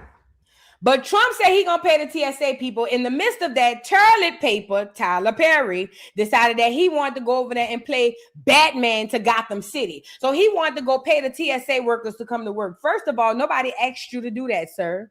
Turlet. Ain't nobody asked you to do that. The government don't need Turlet's money, but Turlet saw an opportunity to put himself in the news. You get it? Because it failed with the whole Marlo Hampton situation. So Turlet needs to find himself a way to look like he's a humanitarian. Maybe this case is about to beat that ass or something. I don't know. But now he has to find a way to make everybody believe that Turlet is just this humanitarian philanthropist that loves the people and just want to give them back. He don't. Turlet is an opportunist. That ain't even a word. Did I say opportunist? Toilet paper is an opportunist. And they done told him not to go down there giving them people no money. And what do you think Turlet did? What do you think Turlet did? Went back and gave the money anyway. Now the people say that they want the people at TSA to give the money back. Now I ain't gonna lie. I wouldn't give a goddamn thing back because toilet paper came back and gave them to him on what do you call them? On debit cards anyway. Bitch, please. I give it back to him. It had 50 cents on that bitch. Bitch, soon as I would have got the call. Hey, the people at TSA said we got to turn these back in. Bitch, I'll go log in the Lowe's and bitch buy me a grill for $9.99, bitch. Stop acting crazy. Girl, please. By the time I get a call back, they ain't got nothing on that bitch. You feel me? But I'll go buy me a lawnmower, some lawn equipment. Girl, I don't give a damn. I don't care if I don't want it. Bitch, they got a child for sale. I buy it. I don't care. Anyways, so Turlet is under backlash because people was like, bro, nobody asked you to come and do it. But like I said, Tyler wants y'all to believe that he is just a good guy and wanted to help out. But it's cap. It says TSA workers asked to return $1,000 gift cards from Tyler Perry, despite his team clearing the gift cards with HR, legal, and management. Now, these are TSA workers, government workers. This is way above legal, HR, and management. Do y'all understand that? Government workers are like military people. They belong to the government. Especially doing something like giving them money in reference to a pay. Nigga, who you think you is? Daddy Warbucks? You don't get to walk up in here talking about you gonna pay the government salary. That don't go like that, toilet paper. Who the hell you think you is? I told you the nigga wanted to play Gotham City. He wanted to be Batman. I don't know what bat signal he saw because nobody asked Turlet to come drop off nothing to the people. And shout out to the people because I'm pretty sure they was appreciative of it. But I'm saying outside of that, he was trying to find a way to stick himself into a place where he seemed like the helper. And he's not.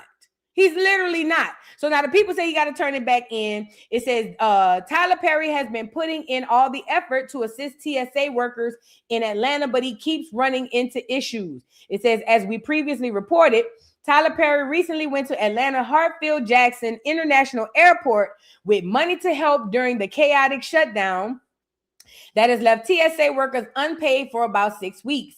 He was turned away and informed that employees were unable to accept cash gifts while on the clock. And according to 11 Alive, his team returned with $1,000 gift cards instead of communicating with human resources, legal, and management at the airport. The workers were extremely appreciative, just for the airport federal security director to later raise an issue with the gift cards. The workers have now been directed to return the gifts. Concern was also raised that workers may have already spent some of the funds. Some? Bitch, please. Girl, that money has been gone. The way me and my children would have been at Disney World. Bitch, the way me and my children would have been at Epcot Center. Bitch, girl. Bad enough we ain't working. Girl, that Turley would have dropped off that $1,000 gift card. Me and my man would have been out at a restaurant, bitch, please. The way me and my man would have went and booked a staycation, girl, give the money back, please. Who we look like? Boo Boo the fool. Now, as an employee, of the government, technically they ain't supposed to take it. Technically, they're supposed to give it back. But we live in 2026 in the real life. And I'm pretty sure a lot of those people spent that money as they should. But my thing isn't them. My thing is Tyler Perry. He overstepped his bounds. These are government workers. Just like military personnel, they belong to the government. They can't eat, sleep, or shit unless the government gives them the thumbs up. They want to go on leave, you got to tell the government. And depending on where you want to go, the government might say, no, we don't want you to go there. You can't go. Government workers are damn near like prisoners that get paid good with good benefits and things of that nature. I'm telling you now.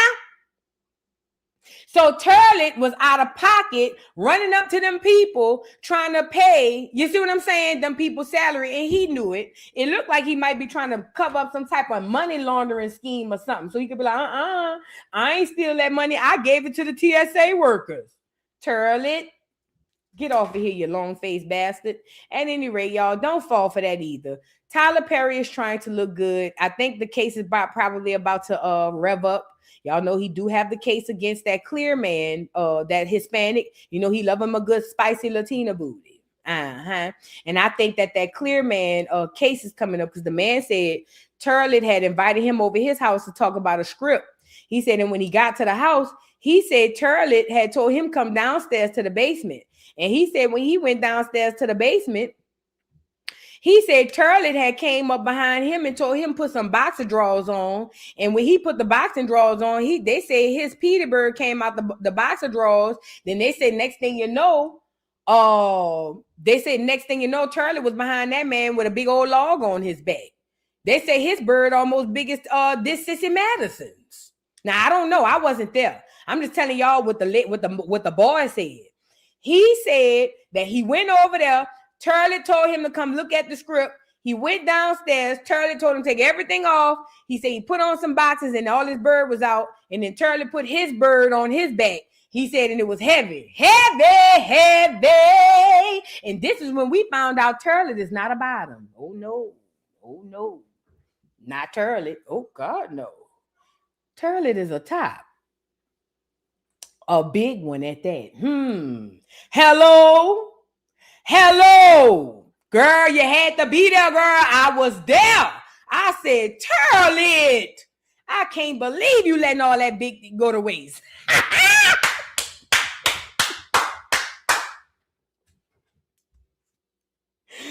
Girl, let me stop. But yeah, girl, that's what the boy said. I don't know. Don't give me the line because I wasn't there in the basement. But the boy did say that Turlet wanted him down there with the log on his back. Now, they said his case about to come up. Maybe Turlet trying to, maybe he's just trying to make sure, you know what I'm saying? He, put out a good image before the case. I don't know. Lord, y'all. Then he looks so weird. I hate his face. I just hate everything about his face. I do. I hate his chin. I hate the way his face is long. I just hate everything about him. Anyways, let's move on. Now, we got to get into Shaka Khan. Shaka Khan been giving it to the girls, honey, as she should. So Shaka Khan went live and she spoke about the girls today. And according to Shaka Khan, she said that the girls, all they want to do is get on the internet and twerk. And I would like to ask somebody to point me to the live. Now, a lot of y'all gonna feel like, because I saw in the comments, well, that's not true because Shaka was on stage one time and she ain't have on no bra. Well, first and foremost, that's true. Shaka was a slut from the 70s, allegedly. I don't know. I wasn't there. I'm just telling y'all what the people said, okay? But at any rate, she was on stage with her ass out and things of that nature sometimes. However, it was different. And let me tell you why. Because people wasn't there solely because of her ass. They were there because of her voice, because Shaka had a talent. I'll give you an example. I'll go from Shaka to Cardi B. Cardi B is popular for everything except the talent that y'all want to give her. She's not popular for rapping because she can't rap.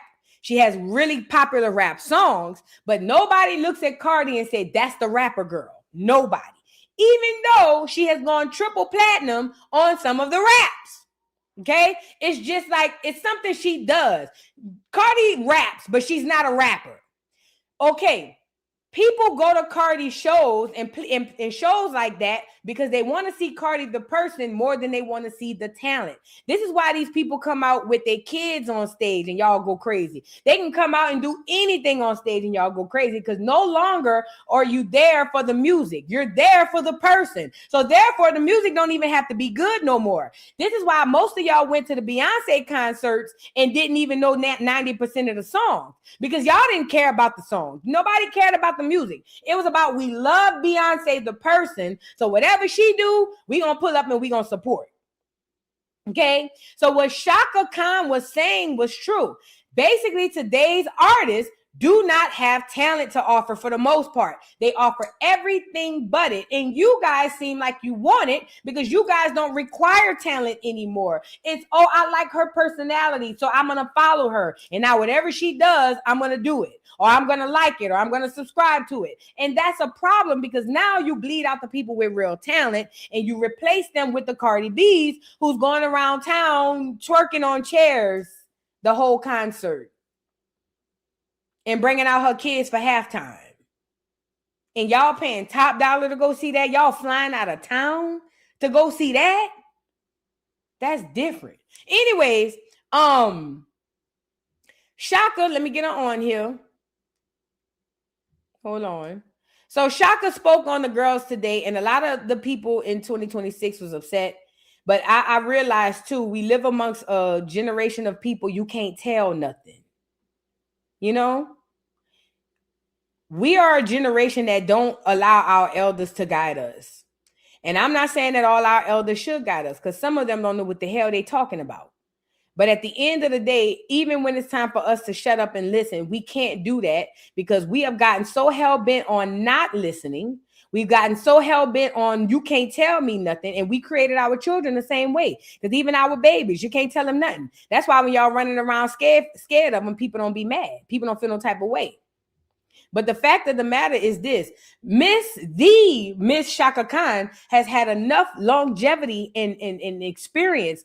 And she has paved the way for everybody you know. She should be able, if before anybody, she should be able to correct us.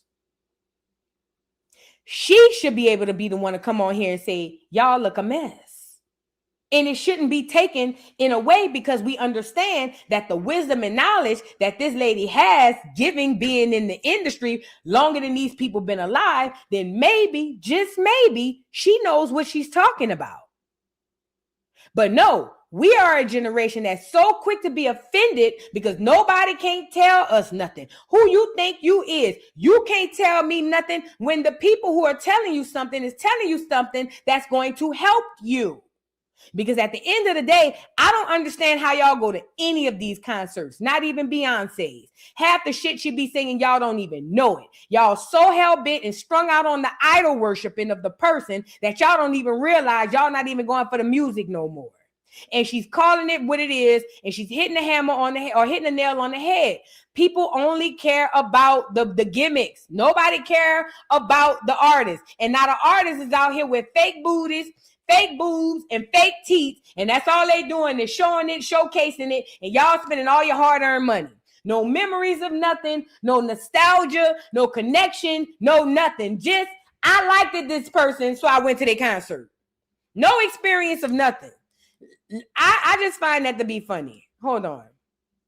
Kind of commenting, and you were saying, you know, when we go on stage, we just sing. We don't need to do the bells and whistles. Mm-hmm. We don't need to show our bodies. No, I don't believe in that. And I do think that's really inspiring. And I do think as somebody she's sexy without showing her body off. But even as somebody who is thank you, Mum.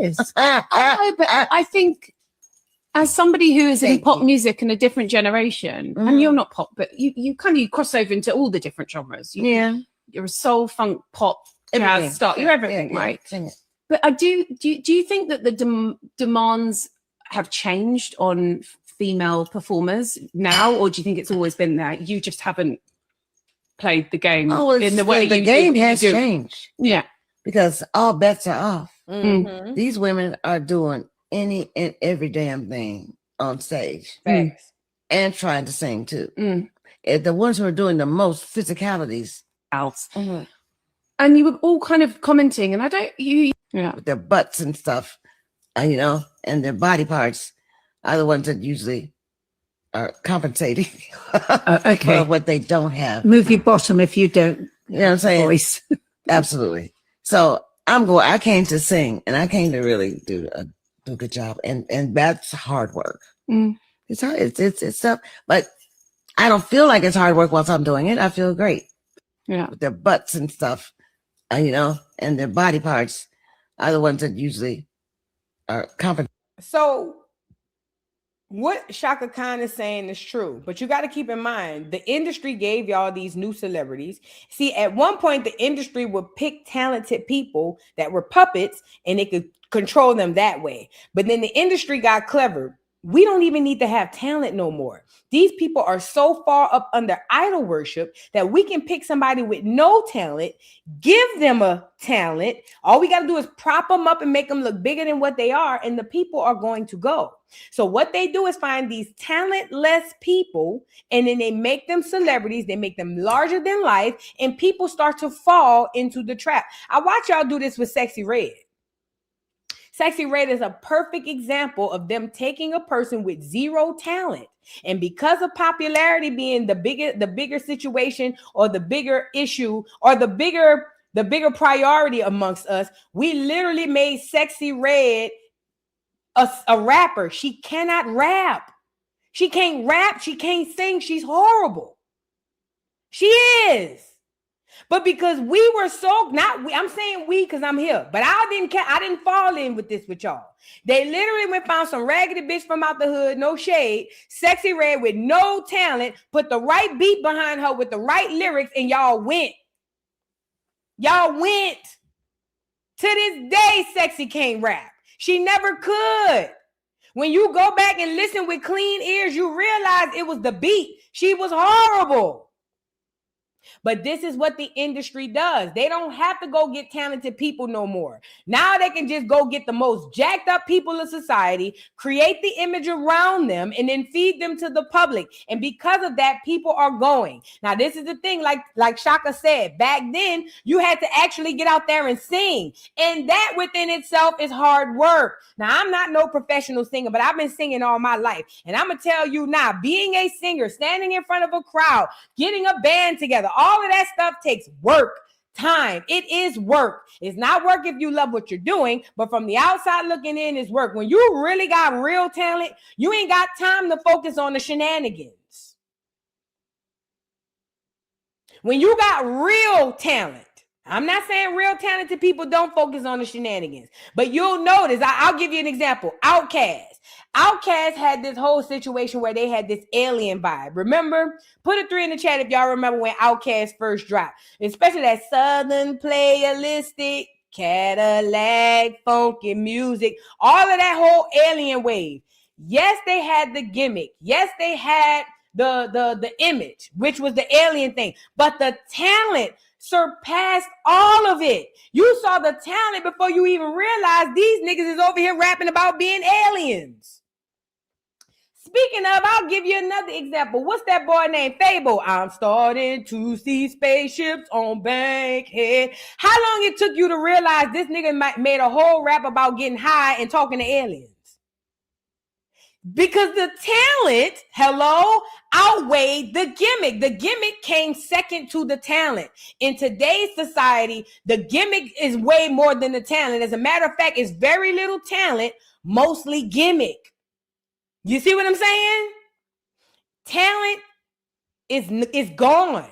It's gone. This is why it's hard to find music in the mainstream. And I'm saying mainstream because the South is still popping. But in the mainstream, it's hard to find music in the mainstream because people aren't talented anymore. Everybody's one big gimmick. Everybody sound the same. Everybody look the same. Everybody got to have a lace front if they're a girl. Or if you're a boy, everybody got to have a chain. It's all one. It's weird. It's weird. She was right. And like I said, if you can't take advice from Shaka Khan, who's been doing music longer than most of us been alive, then you a fool and you're not going to make it. And let me say this too. I get it. And in my generation, we have this thing to where we feel like we deserve our respect. We love our respect. We go crazy behind respect. And I get that. As a person who requires respect, nobody's about to come and play with me in my face. Period. Point blank. I'm very big on respect. However, with these elders, sometimes what you deem to be disrespect is just tough love. I need my generation to know this. If you was born in the 80s, 90s, hell, even the 70s, sometimes disrespect ain't, sometimes what you're getting ain't disrespect. Sometimes it's tough love. Sometimes you need to hear it in a fucked up light.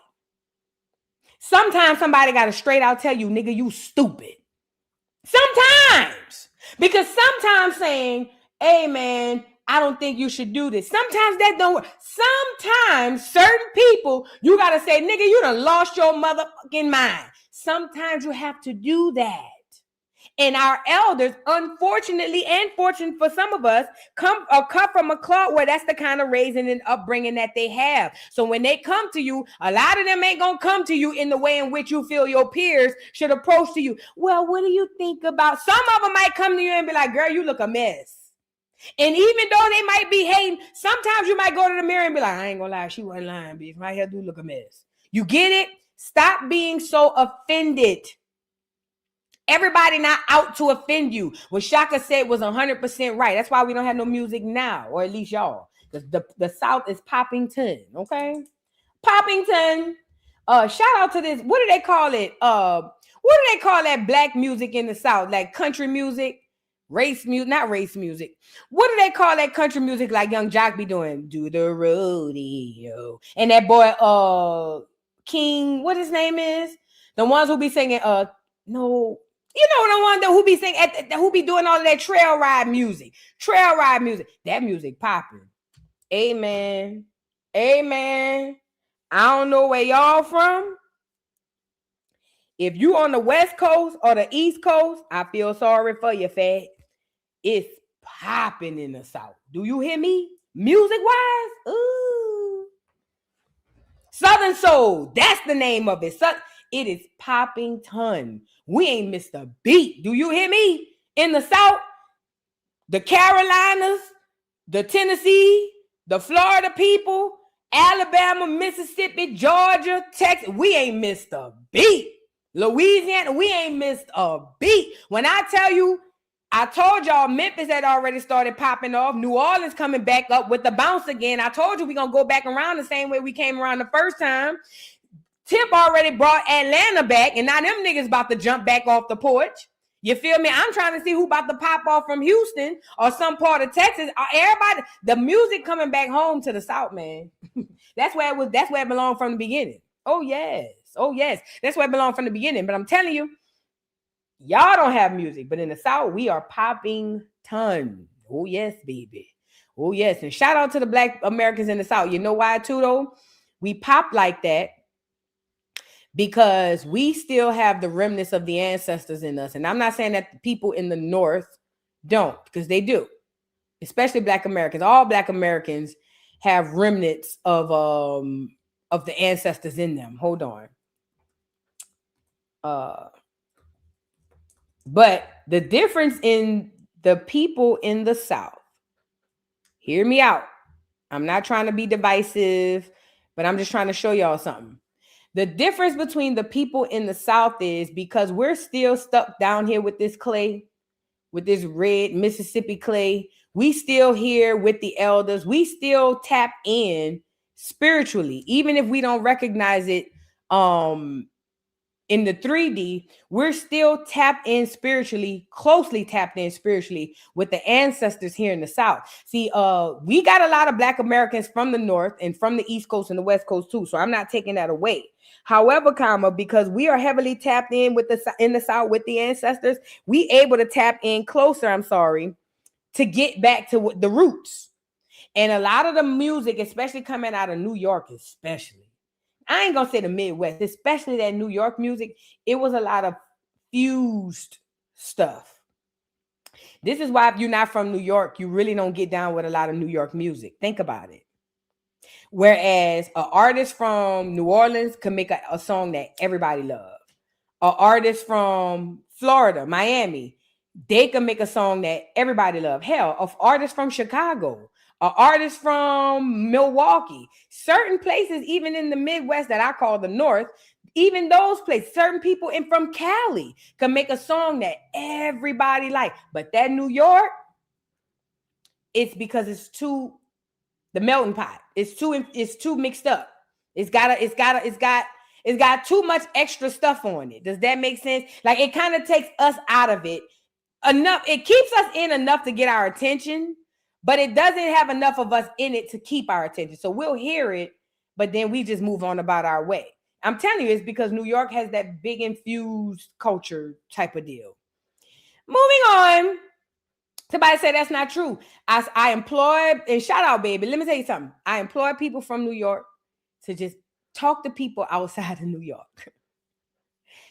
People in the rest of the world, we do not see New York the way New York thinks the rest of the world see them.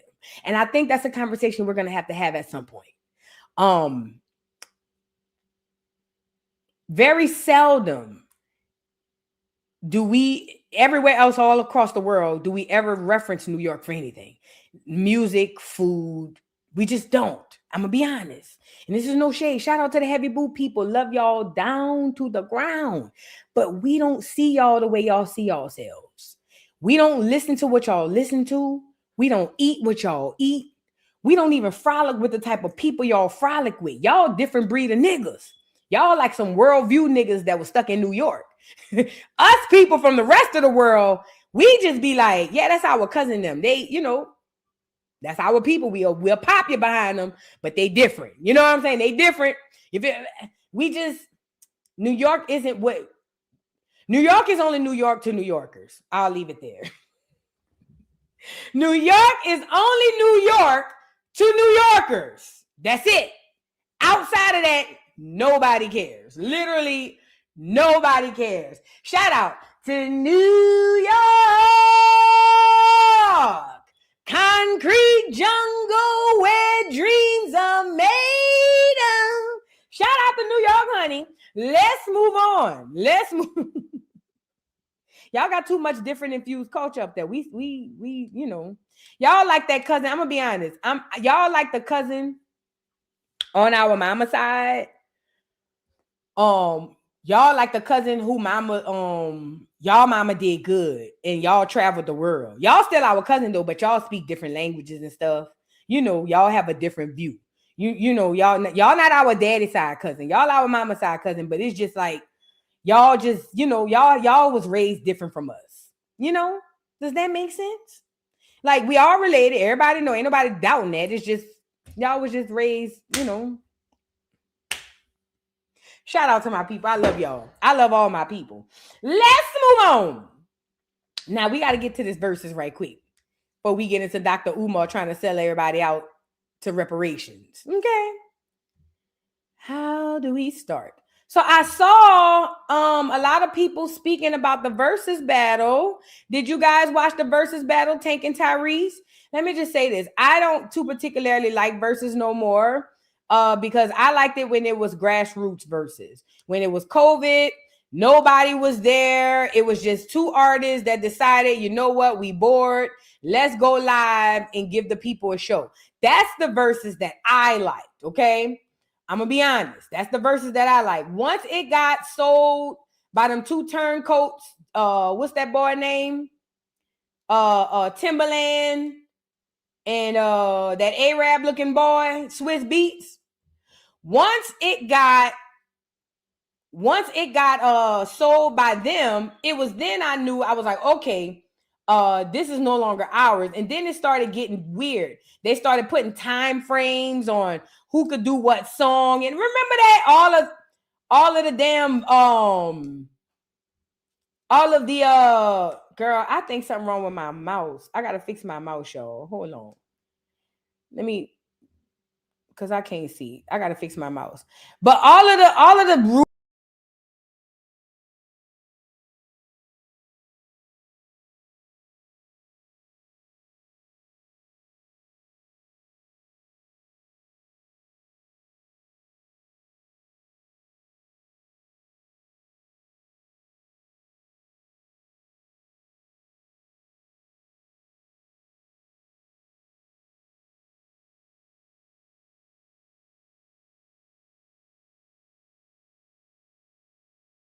My bad, y'all. My bad. I done pressed the wrong button. I'm all over the place. I done pressed the wrong button. So anyway, where was I going? Tank versus Tyrese. I saw that people. I don't like the verses no more because it became real staged. It became real. How do you say? It became real like corporate. So I don't like it. But I did go back and watch Tank versus Tyrese because at first I heard about it, but I didn't care. But then I came back to see it because I saw a lot of people talking about it. And I just wanted to give my 2 cents on the verses. Hold on, girl, look at Gina. Y'all saw Gina trying to recreate that. I gotta let me know I'm not just for show. Either you let me go or give me love, love, love. You gotta understand the reason why I only wanna make things. Girl, I used to love that song. I don't wanna be alone tonight. Gina looked at so bad. She was so bad, Bill. Anyways, look, Tyrese and them. So I saw the verses, and I saw that people were saying Tyrese lost.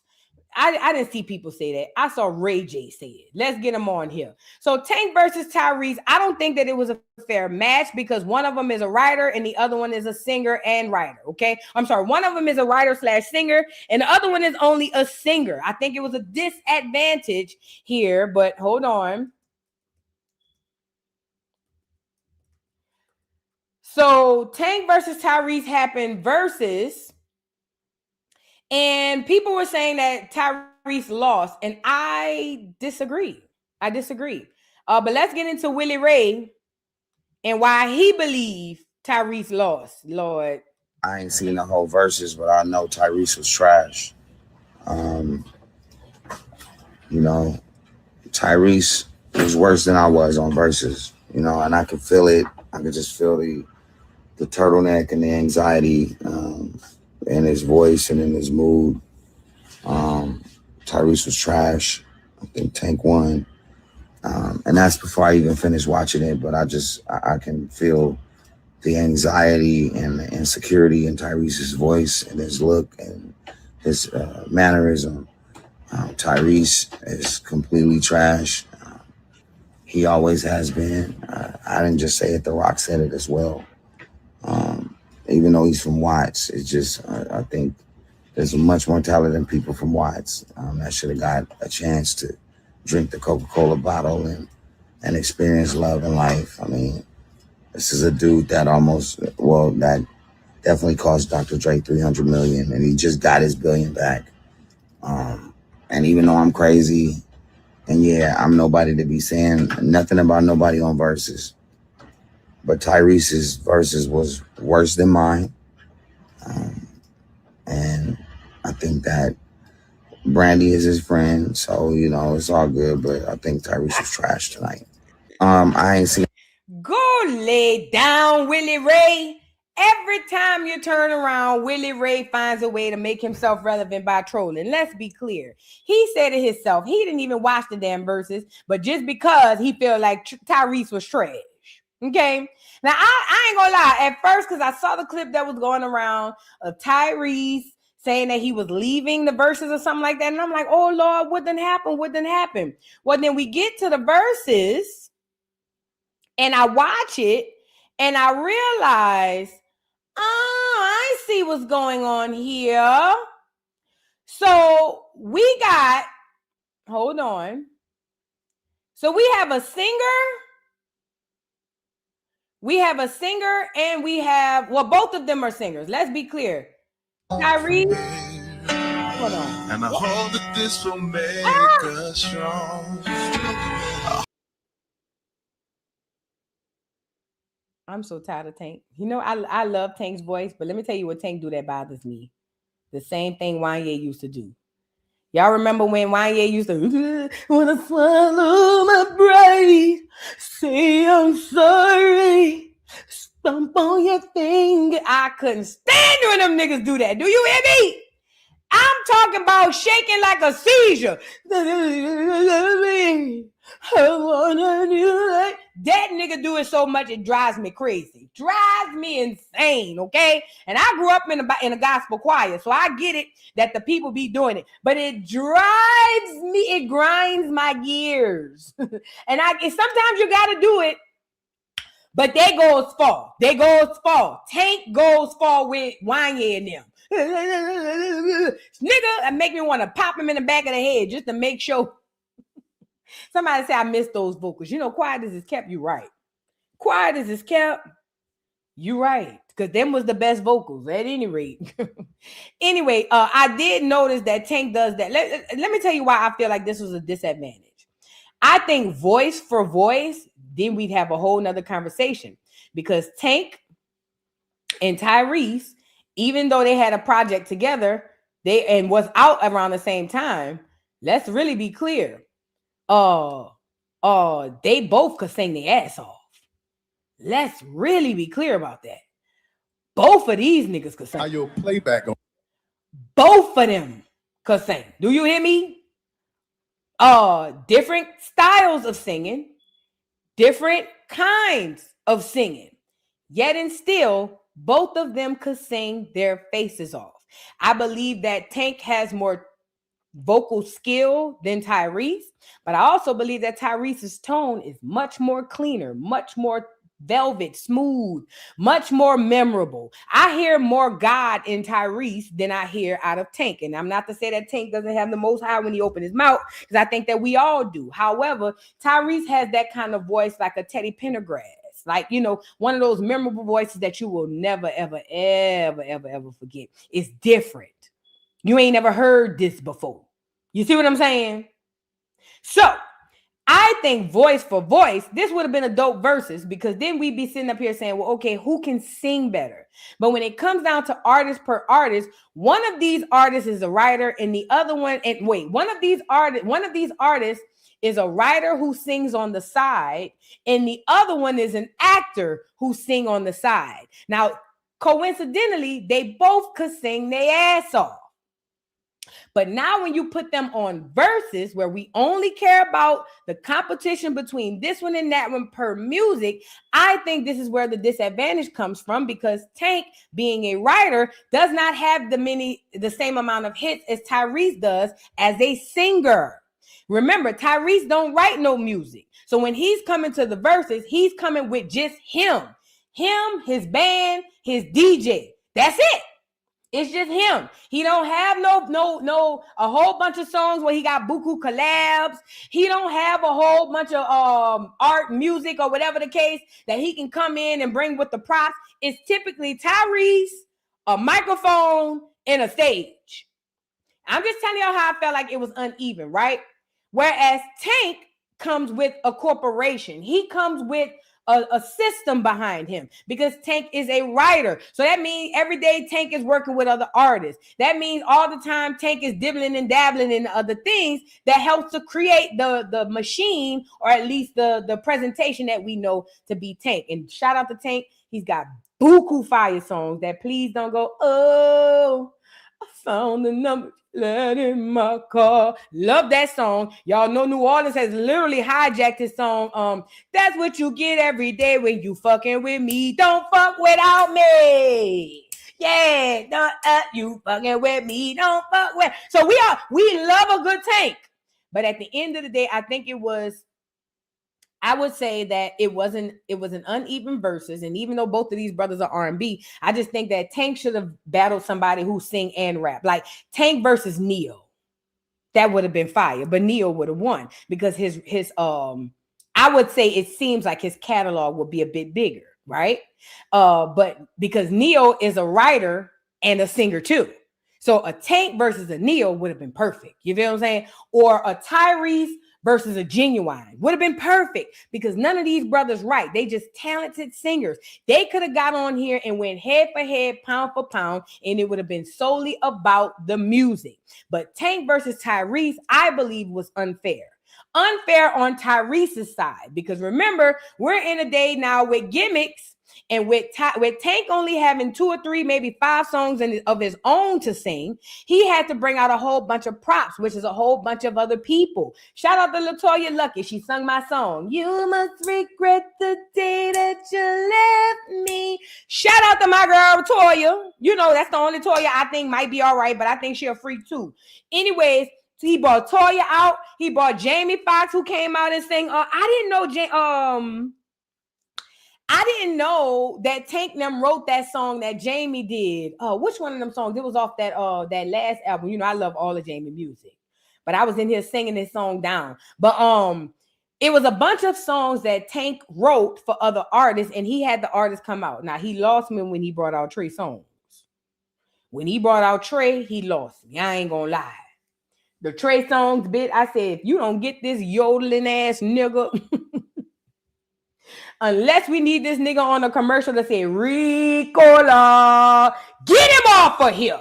Get him off of here. Nobody wanted to see yodeling ass, finger touching ass, let me smell it ass.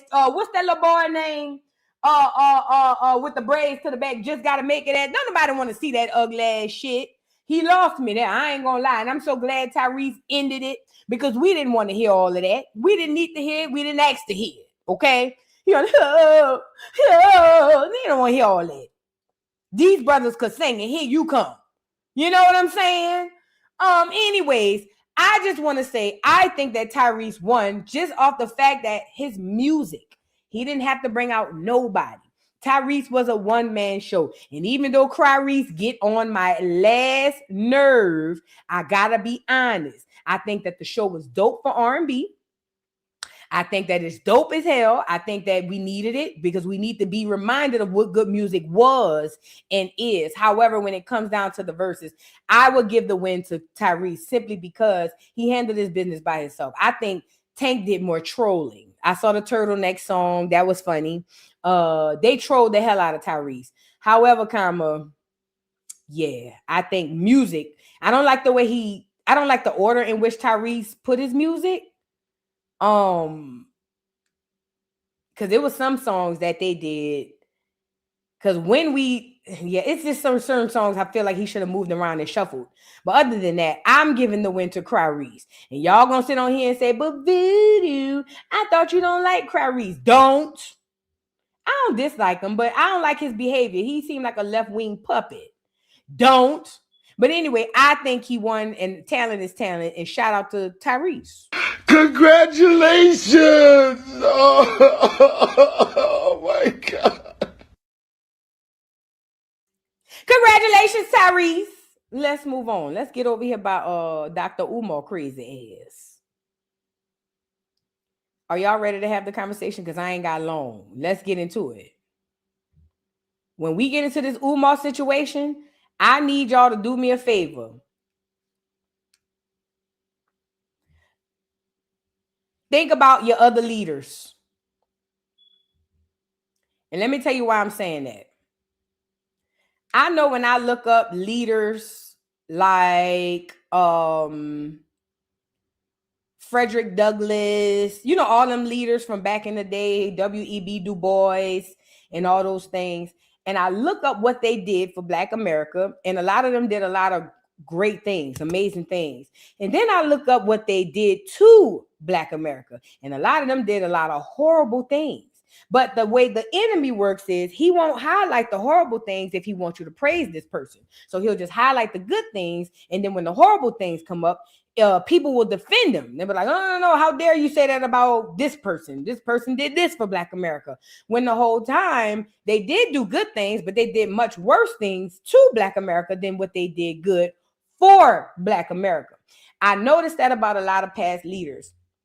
And as I sit here present in 2026, not just Umar, I'm noticing the same thing about leaders, quote unquote leaders, and I'm using that term leader loosely. The same thing is happening today. These same entities who played us then have reincarnated themselves into other people right now. The same way we were sold up the road to Africa in the 1800s and the 1900s, now we have a new group. That means more than one. Now we have a new group of quote unquote Black American, as y'all want to call them, a new group of Black people, Black American people who are here to sell you out. Remember, Black America, you are the 90%. They are the 10%. The way this works is, as long as they deliver you to the enemy, they remain rich. Their generations remain in good standing. They get political powers. They get celebrity power. They get power over you. Their whole job is to guide you into the arms of the enemy. Umar is not the only one. Umar is not the only one. These people are political puppets, hand-chosen, hand-picked, Black America, to act as the 10%, the talented 10%, that is to deliver you, your energy, resources, and everything you have to the enemy. Now, why is this important? We all know Black Americans have been freaking out and been going ham about reparations. We've been talking about reparations at least since the 80s, at least. I know it's been long before that, but I'm going to just say from what I can see on documentation since the 80s. Black America has been running around here saying we need to be reparated for the things in the labor and the resources that our families and our people have had to go through and the things that was taken from them. This is also why I tell y'all to do genealogy. But we the ones went down there. We've been demanding reparations, and all these quote unquote African nations and Black Hispanic nations has been mum's the word. Well, if you fast forward to where we are in 2026 in the midst of this heavy, deep spiritual warfare, and you realize that there are so many groups of people, so many nations of people that have gone before the Most High and others to cosplay you so that they can steal from you. If you understand that, then you understand what's happening here. So even though us as Black Americans ourselves have been begging, and some begging, we have been begging and fighting and fussing and scraping for reparations. Here comes in the fourth quarter the Johnny-come-lately Africans, the ones who allegedly sold us into slavery. Now they want to come and ask for reparations on our behalf. And let me explain to you exactly what that means. It's no different if you, it's no different if, let's say, you set me up to get kidnapped. Or let's say I set somebody up to get kidnapped, right?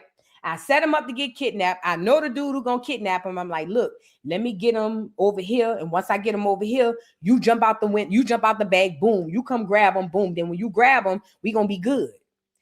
Let's say I help sell somebody into being kidnapped or whatever, because that's kind of like slavery. It would be ironic for that person's offspring, for then my offspring to go to their offspring and say, hey, man, what they did, what my ancestor did to your ancestors was wrong. And I agree. And for that, I'm sorry. It would be completely wrong for those Africans or those people to turn around and go straight to the people who should reparate you for being robbed or being kidnapped and say, I'll take the money on their behalf. Just give it to me. That's what these Africans are doing. And for you who don't know why they're doing this, they're doing it because that was the mission from day one. From the moment they started with the African Methodist Episcopal Church, from the moment they started tagging Africa tags all over Black American culture since the 1800s and the 1900s, they always knew what the end goal was. The end goal was to steal this shit from you. The end goal was to, at the very end of this, get you so comfortable, so buttered up that we can take it.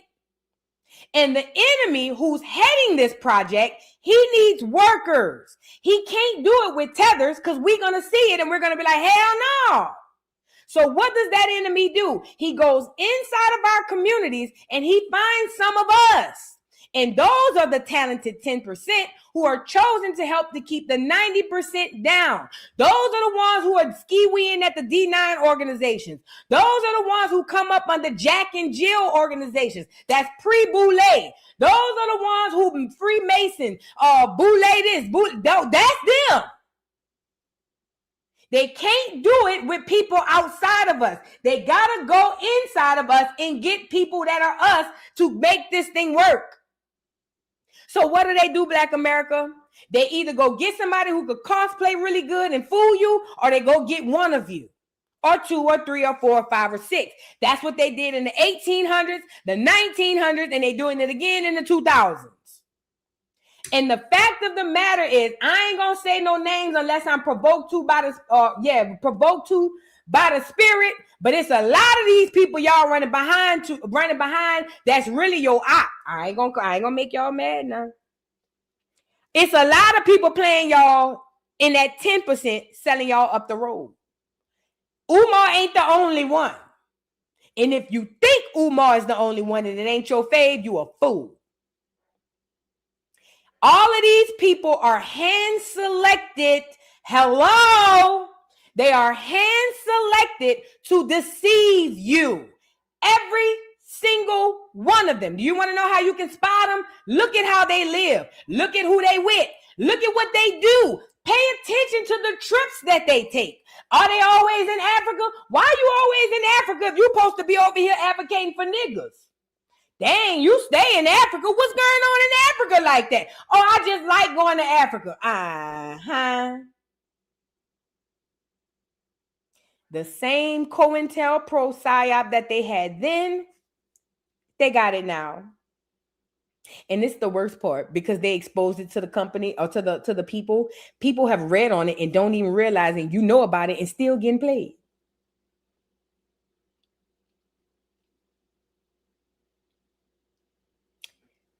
Why are we here? So the Africans, the Ghanaian descendants, these are descendants of the people who allegedly sold Black Americans into slavery.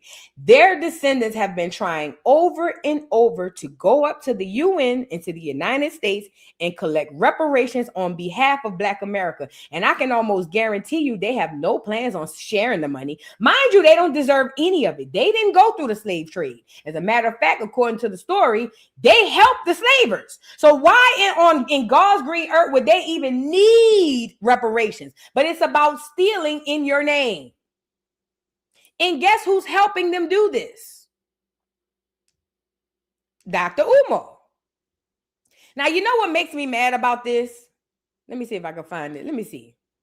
What makes me upset about this is Dr. Umar has been asked about reparations in the past. Let me pull him up. He has been asked about reparations in the past and what he thinks about Black Americans receiving reparations. And Dr. Umar has always been stark against Black Americans in reparations. Hold on. I have seen many videos of Dr. Umar telling us why we shouldn't get reparations, okay? Now he'll say stuff like, oh, I believe if we get it, then it should do this or it should do that. But all of his talking points always lead back to sharing the reparations or we don't get it at all. But now when we fast forward, we see Dr. Umar now is saying that the African nation, the Pan-African movement should be getting reparations. Now, I wonder why. I'm going to tell you why. The people that pay Umar, the people that keep him safe, tapped him on the shoulders and said, get your ass out there and tell them niggas they need to let the Africans get their reparations.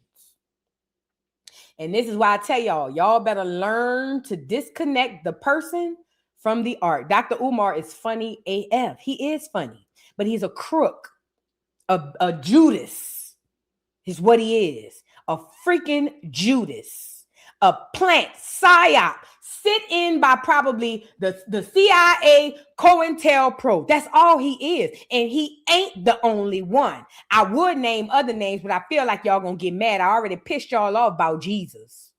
I don't want to do too much on one live. But I'm telling y'all now, this nigga is a paid, I believe the nigga is a paid op.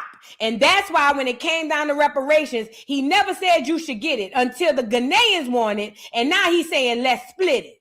What type of foolish crap is this? I ain't never heard nothing like this.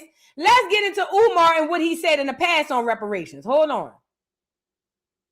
In America, okay, whose humanity was codified by law. A lot of us don't get this, Charlemagne. Do you realize you're the only people in world history who are not even considered people? We had to fight to prove we were human beings before we could fight for freedom. People leave that step out. It wasn't a fight for freedom.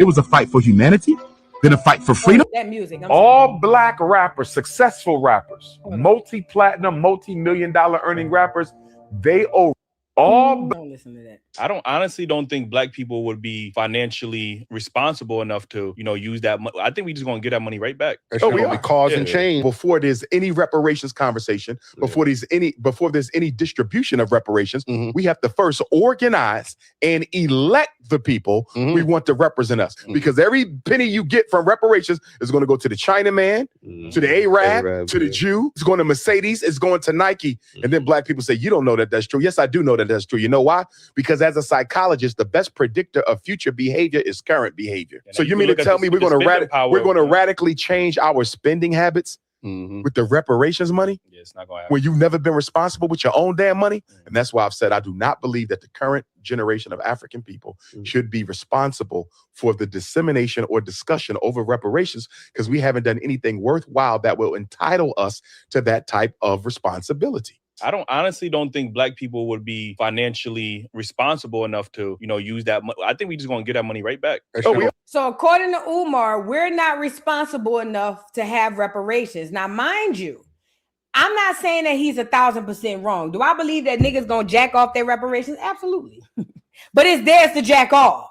Yeah, I believe them niggas going right down to Chanel, Gucci, Hennessy bottles and all of that. But that's still theirs to do, right? However, that's not Umar's place or my place to say, because I feel like you're not going to do what I want you to do with the money, that you shouldn't get it. Umar has been very, very vocal about what he feels about Black Americans receiving reparations. He does not believe, and then this is another thing too. He's saying this generation don't deserve it. First of all, who the hell is he to say that? And then second of all, if we don't, then who? And I'm not saying that we are the best ones to get it. But what I'm saying is, what is the logic behind it? Oh, because we spending money? You don't think the next generation gonna spend money neither? Y'all gotta open y'all eyes. Look, hold on. Let's look at this video of talking about reparations. Hold on. Money that we can't. You are asking for cash. Then your reparations list ain't worth money. That's what I said. Because your reparations list should put you in a position to make all the money you want on your own. What you need to pay out from info. But black people are so worried about money that we can't see the bigger picture. We also fail to recognize that reparations is not just for us living. It's for those gone and those not yet here. I ain't heard nobody talk about how much we're going to put to the side for the generations unborn yet. Facts. And that's why I believe that this generation of blacks in America, we shouldn't get the reparations. We are too irresponsible. We will waste it. Put the reparations in a trust somewhere until we get a more revolutionary, more conscious group of blacks. Let them decide what to do with it. We ain't there. Look at all the bunny hopping and we do. What we doing with reparations? Easter Sunday. No. So we can blow the money. I had a sister text me one day. You know what she said? Can you stop talking against reparations? Because I need that money to pay my bills. Oh, man. Short-minded. Reparations is to repair, not to pay your damn weed bill. Fix my debt. So, all right.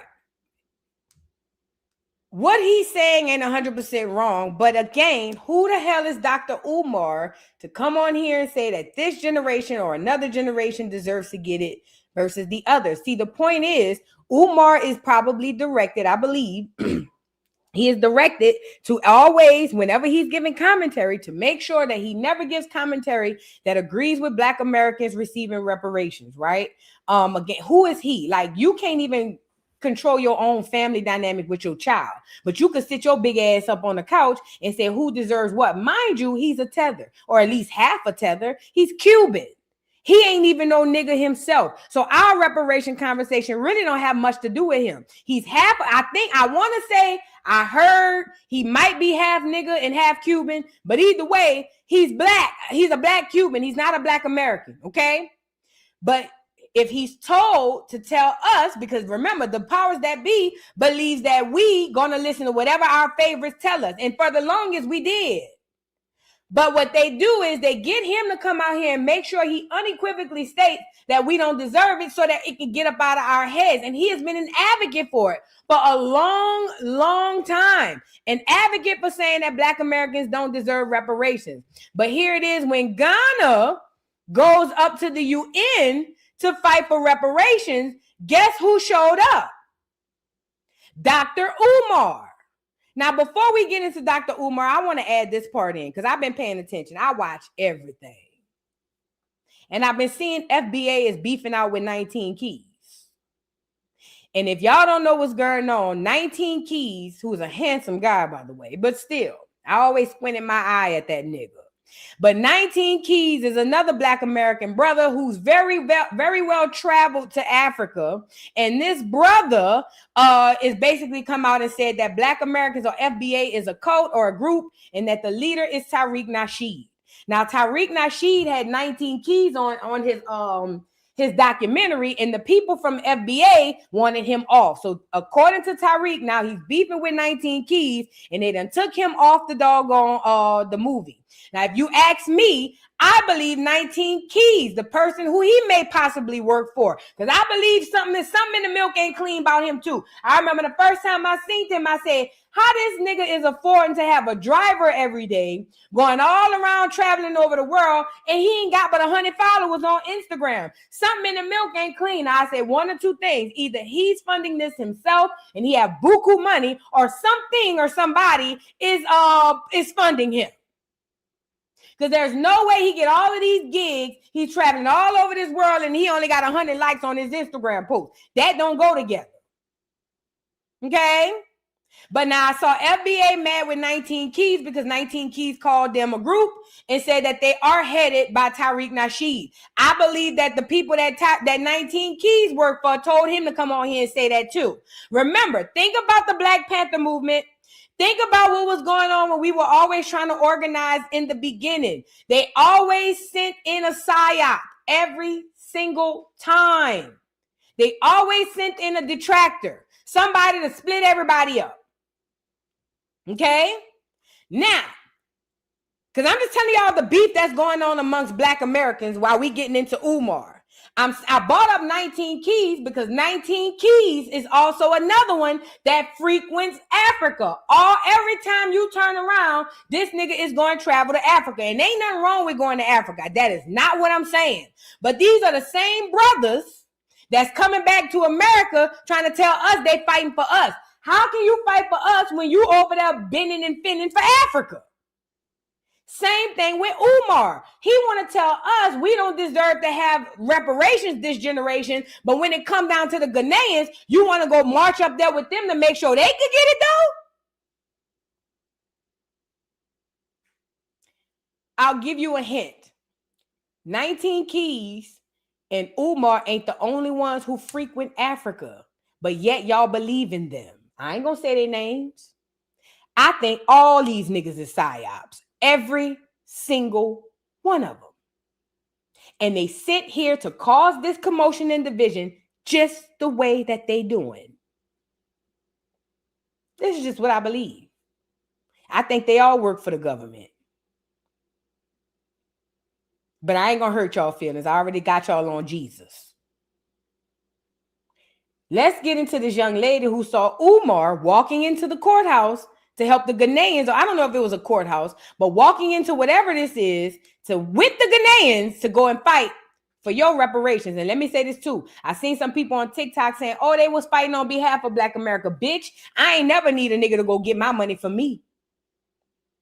I ain't never in the 43 years I've been on this earth ever needed a nigga or a bitch nigga to go pick up no money for me. I pick up my own packages. So I'll be damned if a Ghanaian said he going to do anything on my behalf. We didn't ask nobody from the Ghana place to go ask for nothing on Black Americans' behalf. So do not let them play with you and tell you, oh, we was just doing it to help. Bullshit.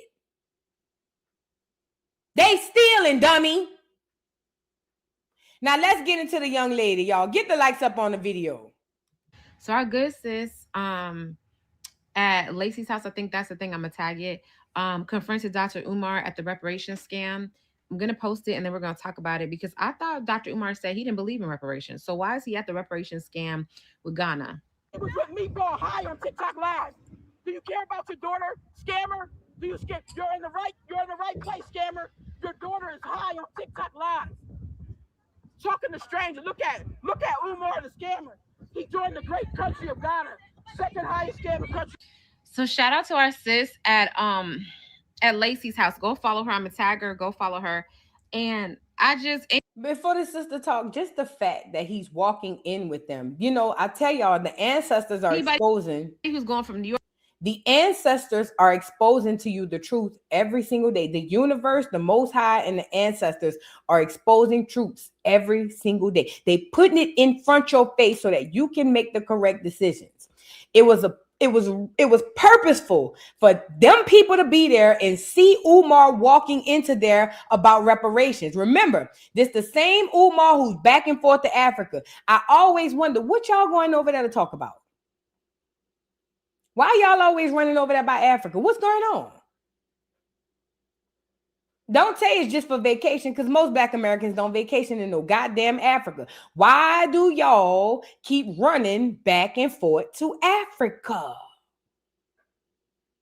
And then they come back here and want to cosplay like they on our side. Whole time they psyop, paid by Africa to keep you stupid. And when I say this, think about all of your so-called leaders who running up and down the street to Africa.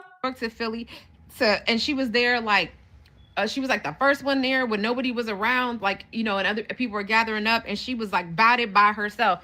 And like that's this, and she's also supporting ethnic Black American women and what we've gone through in Ghana, and I support that and I love that. And even though I love my Black American brothers, you know, I love my Black American sisters too, and we have unique issues just like our brothers have unique issues.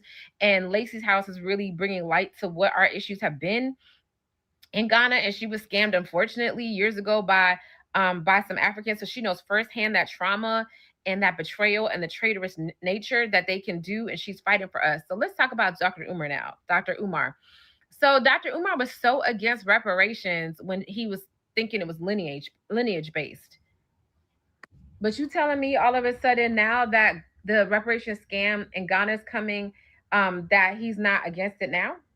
And you could say that he's there for diplomatic relations. Like you could say that he's a panny and he wants to talk with everybody. But how come he's not going against Ghana getting reparations? So how come he was against it when he felt it was lineage based, which means that ethnic Black Americans are the only ones entitled to it. But now he's okay, like he's going to support a reparations scam by Ghana. Also, too, I did some digging, and see, some of y'all don't understand that some of us are very well educated and have backgrounds that you have known nothing about. And I did some digging, and this is a theory. I haven't pieced it together yet, but I looked on the UN website and started doing research on reparations. They've been doing a reparations scam since 1994. Mm-hmm. You can look it up. I went to the UN website and I typed in transatlantic reparations, and you can see it. If you don't believe me, go look. 1994, they started it, and let me tell you how they do it. So what they do since 1994 is they set up these organizations. It's like a shell kind of, and this is my theory. It's like a shell. So they set up these organizations all over Africa or what have you, and in the Caribbean. And they get this money from the UN and they call it reparations education, reparations study. And it's how they funnel the money into these countries. So these countries can say, well, we don't directly, like the presidents can say, we're not directly getting the money, but they are getting it. They're just getting it through organizations or getting it through schools. And so what they do is they have these reparations studies and education, which I don't know how this is working, because I have so many Africans on my post talking about how light-skinned I am. And I'm like, the first thing you should know about slavery is the fact that our ancestors were raped repeatedly and created a whole different colorization in our chart in America. That's not true. That's not true. That's not true. That's not true. Stop repeating that shit. That's not true. That's not true. That's not true. The fact of the matter is the Black American is the only group of melanated people that creates every fucking color of the rainbow, from hella white to goddamn pale albino, all the way down to black is the bottom of my shoe. You ain't got nothing to do with you being raped by nobody. It ain't got nothing to do with you mixing in with nobody. That's why two dark-skinned people can have a light-skinned baby. It ain't got nothing to do with incest or rape. It is all to do with your ability to procreate all colors of the rainbow. That's it. Your people didn't get raped. That's not why you light-skinned. Stop saying that. You putting witchcraft on yourself. Stop saying that. Stop saying that. You putting witchcraft on your generations. Stop saying that. That's a lie. The white boy told you that. It's a lie. It's a lie from the pits of hell. You're not light-skinned because you were raped. It stops. I need y'all to tell that to everybody someday. That's a lie.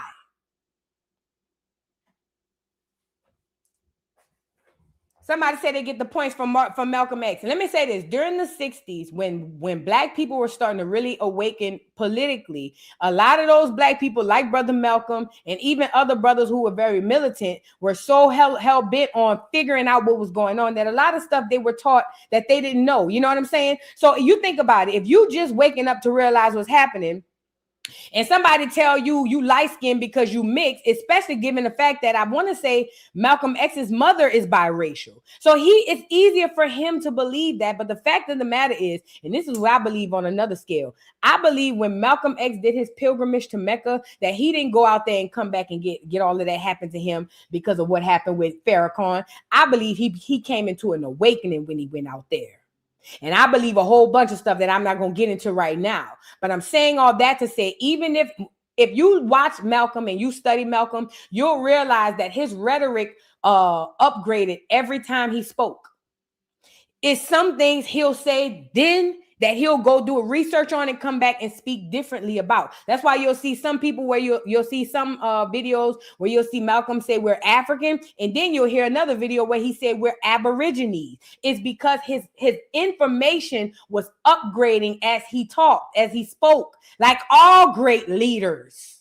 We all jump off the porch at some point, but we don't get to where we go until the time goes by. I'm saying all that to say, even though Malcolm X repeated it, it was what he was taught. It made sense during the time. Now that we have the information we have today, we know that that's not the truth. Light-skinned people do not come from rape of clear people. You are the only group of melanated people, Black America. You, not the Caribbeans, not the Africans, not the Black Hispanics. Black Americans are the only group of melanated people on the face of this earth that can procreate any color of the rainbow they want. It don't matter what the mama and daddy look like.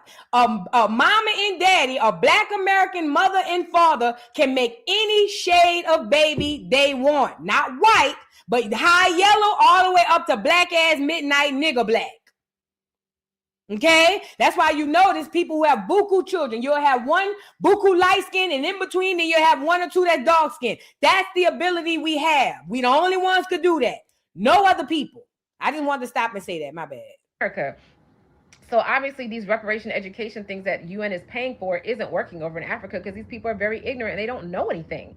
So that being said, what they do is, and I've been looking, so you can go on the UN website and look all this up. What they do is they have these organizations and they do it through UNESCO, UNESCO. You can look this up, go to the UN website and type in the search query like transatlantic reparations or whatever. So the reparations scam has been going on since 1994. Okay. And they do it in Latin America, South America, Central America, and the Caribbean. And I guess they feel like they're not getting enough money. So I think two things happen.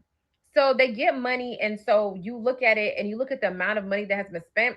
It's not a lot to an American, but for people who are in Haiti, like the prime minister, the former prime minister of Haiti is the director of one of these organizations now that's getting this money for reparations. And he's the director. And I think he gets like $150, 150K or more. And in Haiti, that's like $1 million a year. Okay. Maybe more.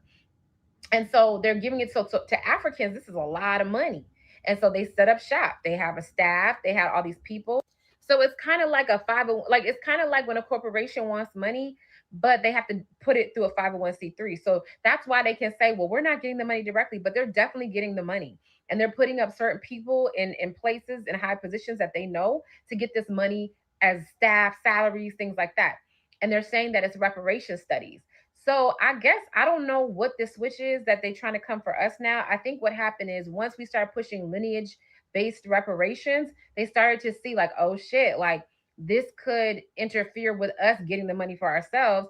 And so they went through this sneaky way and this push to try to get it before we really solidified the fact that this reparations need to be lineage, which is. And let's be clear, when they go before the UN, they don't go by themselves. What do I mean by that? Meaning it don't just be the Africans with them. They come and get our favorites to go with them.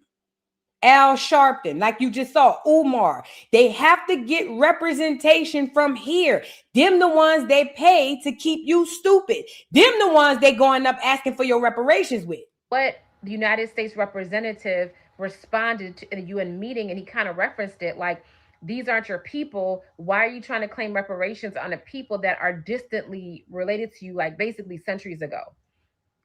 And so that's what I think the push is. And I think like they started seeing the delineation movement taking off and lineage-based reparations getting stronger. And so they had to kind of scramble, because I think that you guys are right about that Oscar thing with Michael B. Jordan talking about his father just got back from Ghana. Like, why would he even say that? Like, in any case, and then Ghana all of a sudden. So I think like what's happening is they're trying to scramble to try to lock in the United States before the delineation really takes root in terms of lineage only.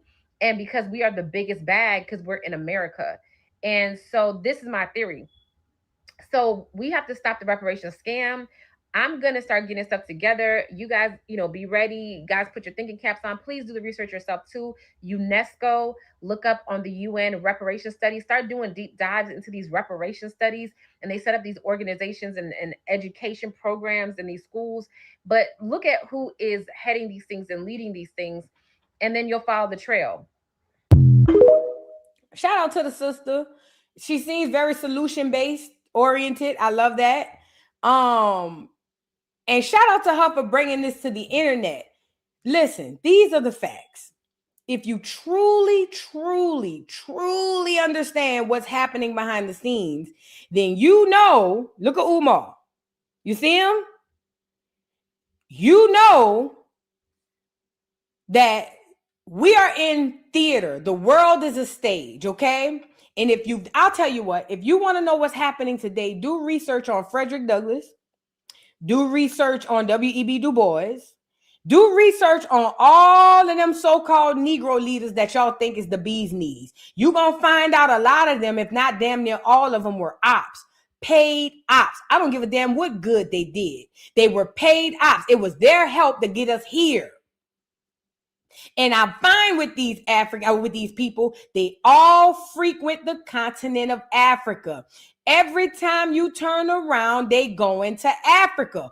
Why do y'all continue to need to go to Africa? Somebody said to get their orders in person. Sound about right.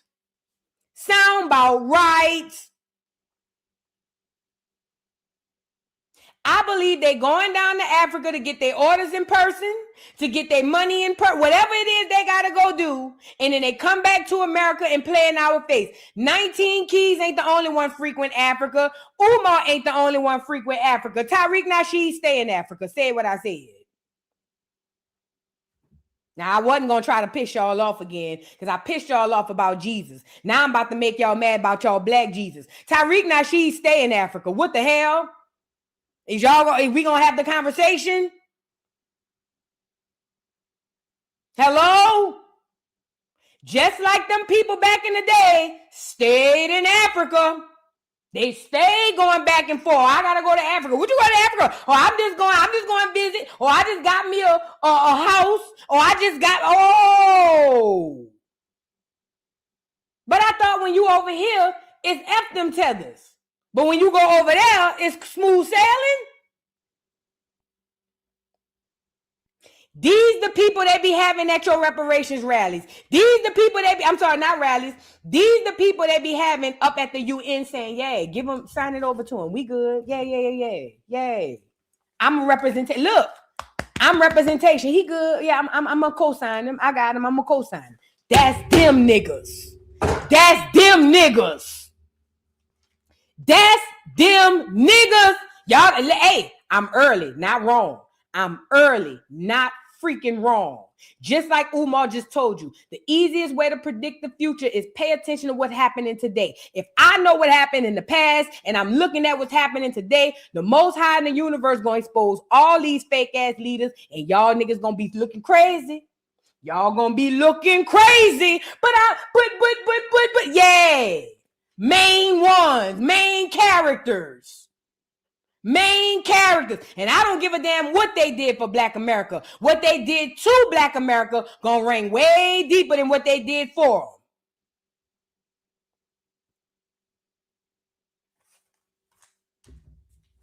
Now, I don't want to make y'all too mad, but it doesn't surprise me that Dr. Umar is helping the Ghanaians steal all of Black America's reparations, because this is what they're hired to do. I told y'all fall in love with these people because of their art. The art is the trickery. That's the treat to get the dog to come and follow you. That's the art, is the treat. It's not real. The art is not what they're paid to do. The art is what they're paid to distract you with. What they paid to do is this right here. Use your own discernment, Black America.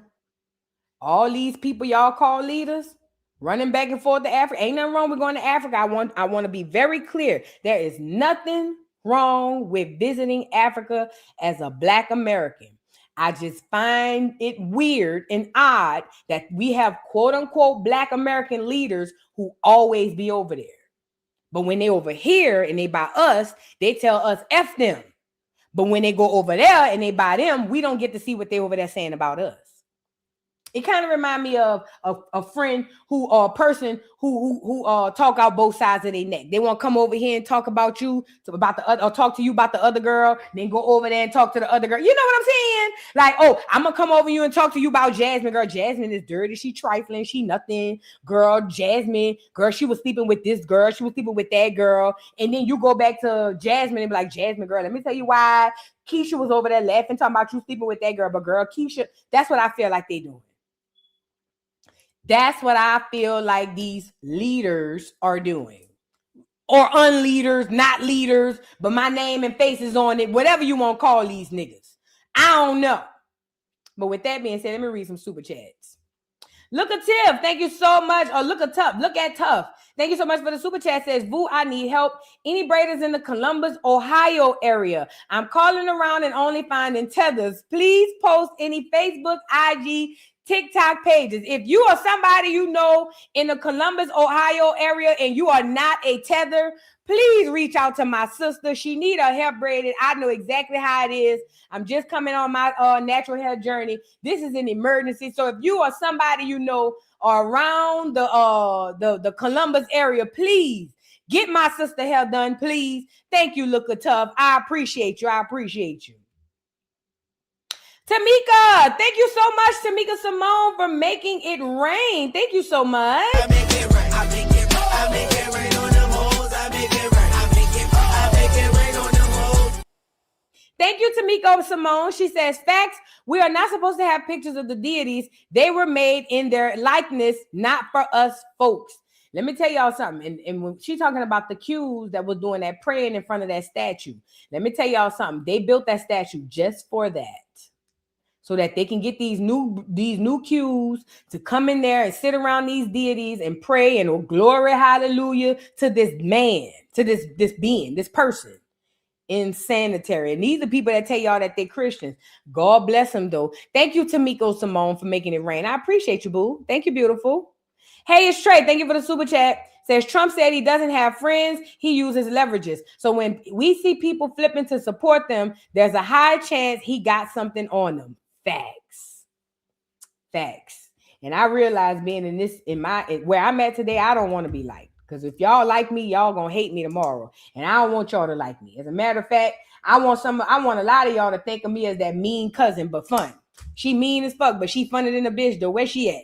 I want y'all for real. Because I know I'm not about to let y'all. I don't want to see y'all go down the hill, man. I'm gonna tell y'all, even when you don't like it, I'm gonna tell y'all the truth. And y'all gonna hate me sometimes for it, but it is what it is. Thank you, Trey. Iconic FBA, thank you so much for the super chat. I appreciate you. Thank you. And Knowledge Gives Gratitude. Thank you so much for the super chat. Says hopping on the F Umar train. Yes, let me say this. I'm not telling y'all to hate Umar. I'm just asking y'all to use your brains and think. Just think. These are the people, not just Umar. But think of all these so-called leaders and these people who y'all follow who tell y'all all these horrible things about Africa, but can't keep their asses up out of there. That should be a red flag to anybody. And with that being said, I'll catch y'all on the next one. Love y'all down to the ground. Peace. Can you hear me now? Oh, let's go.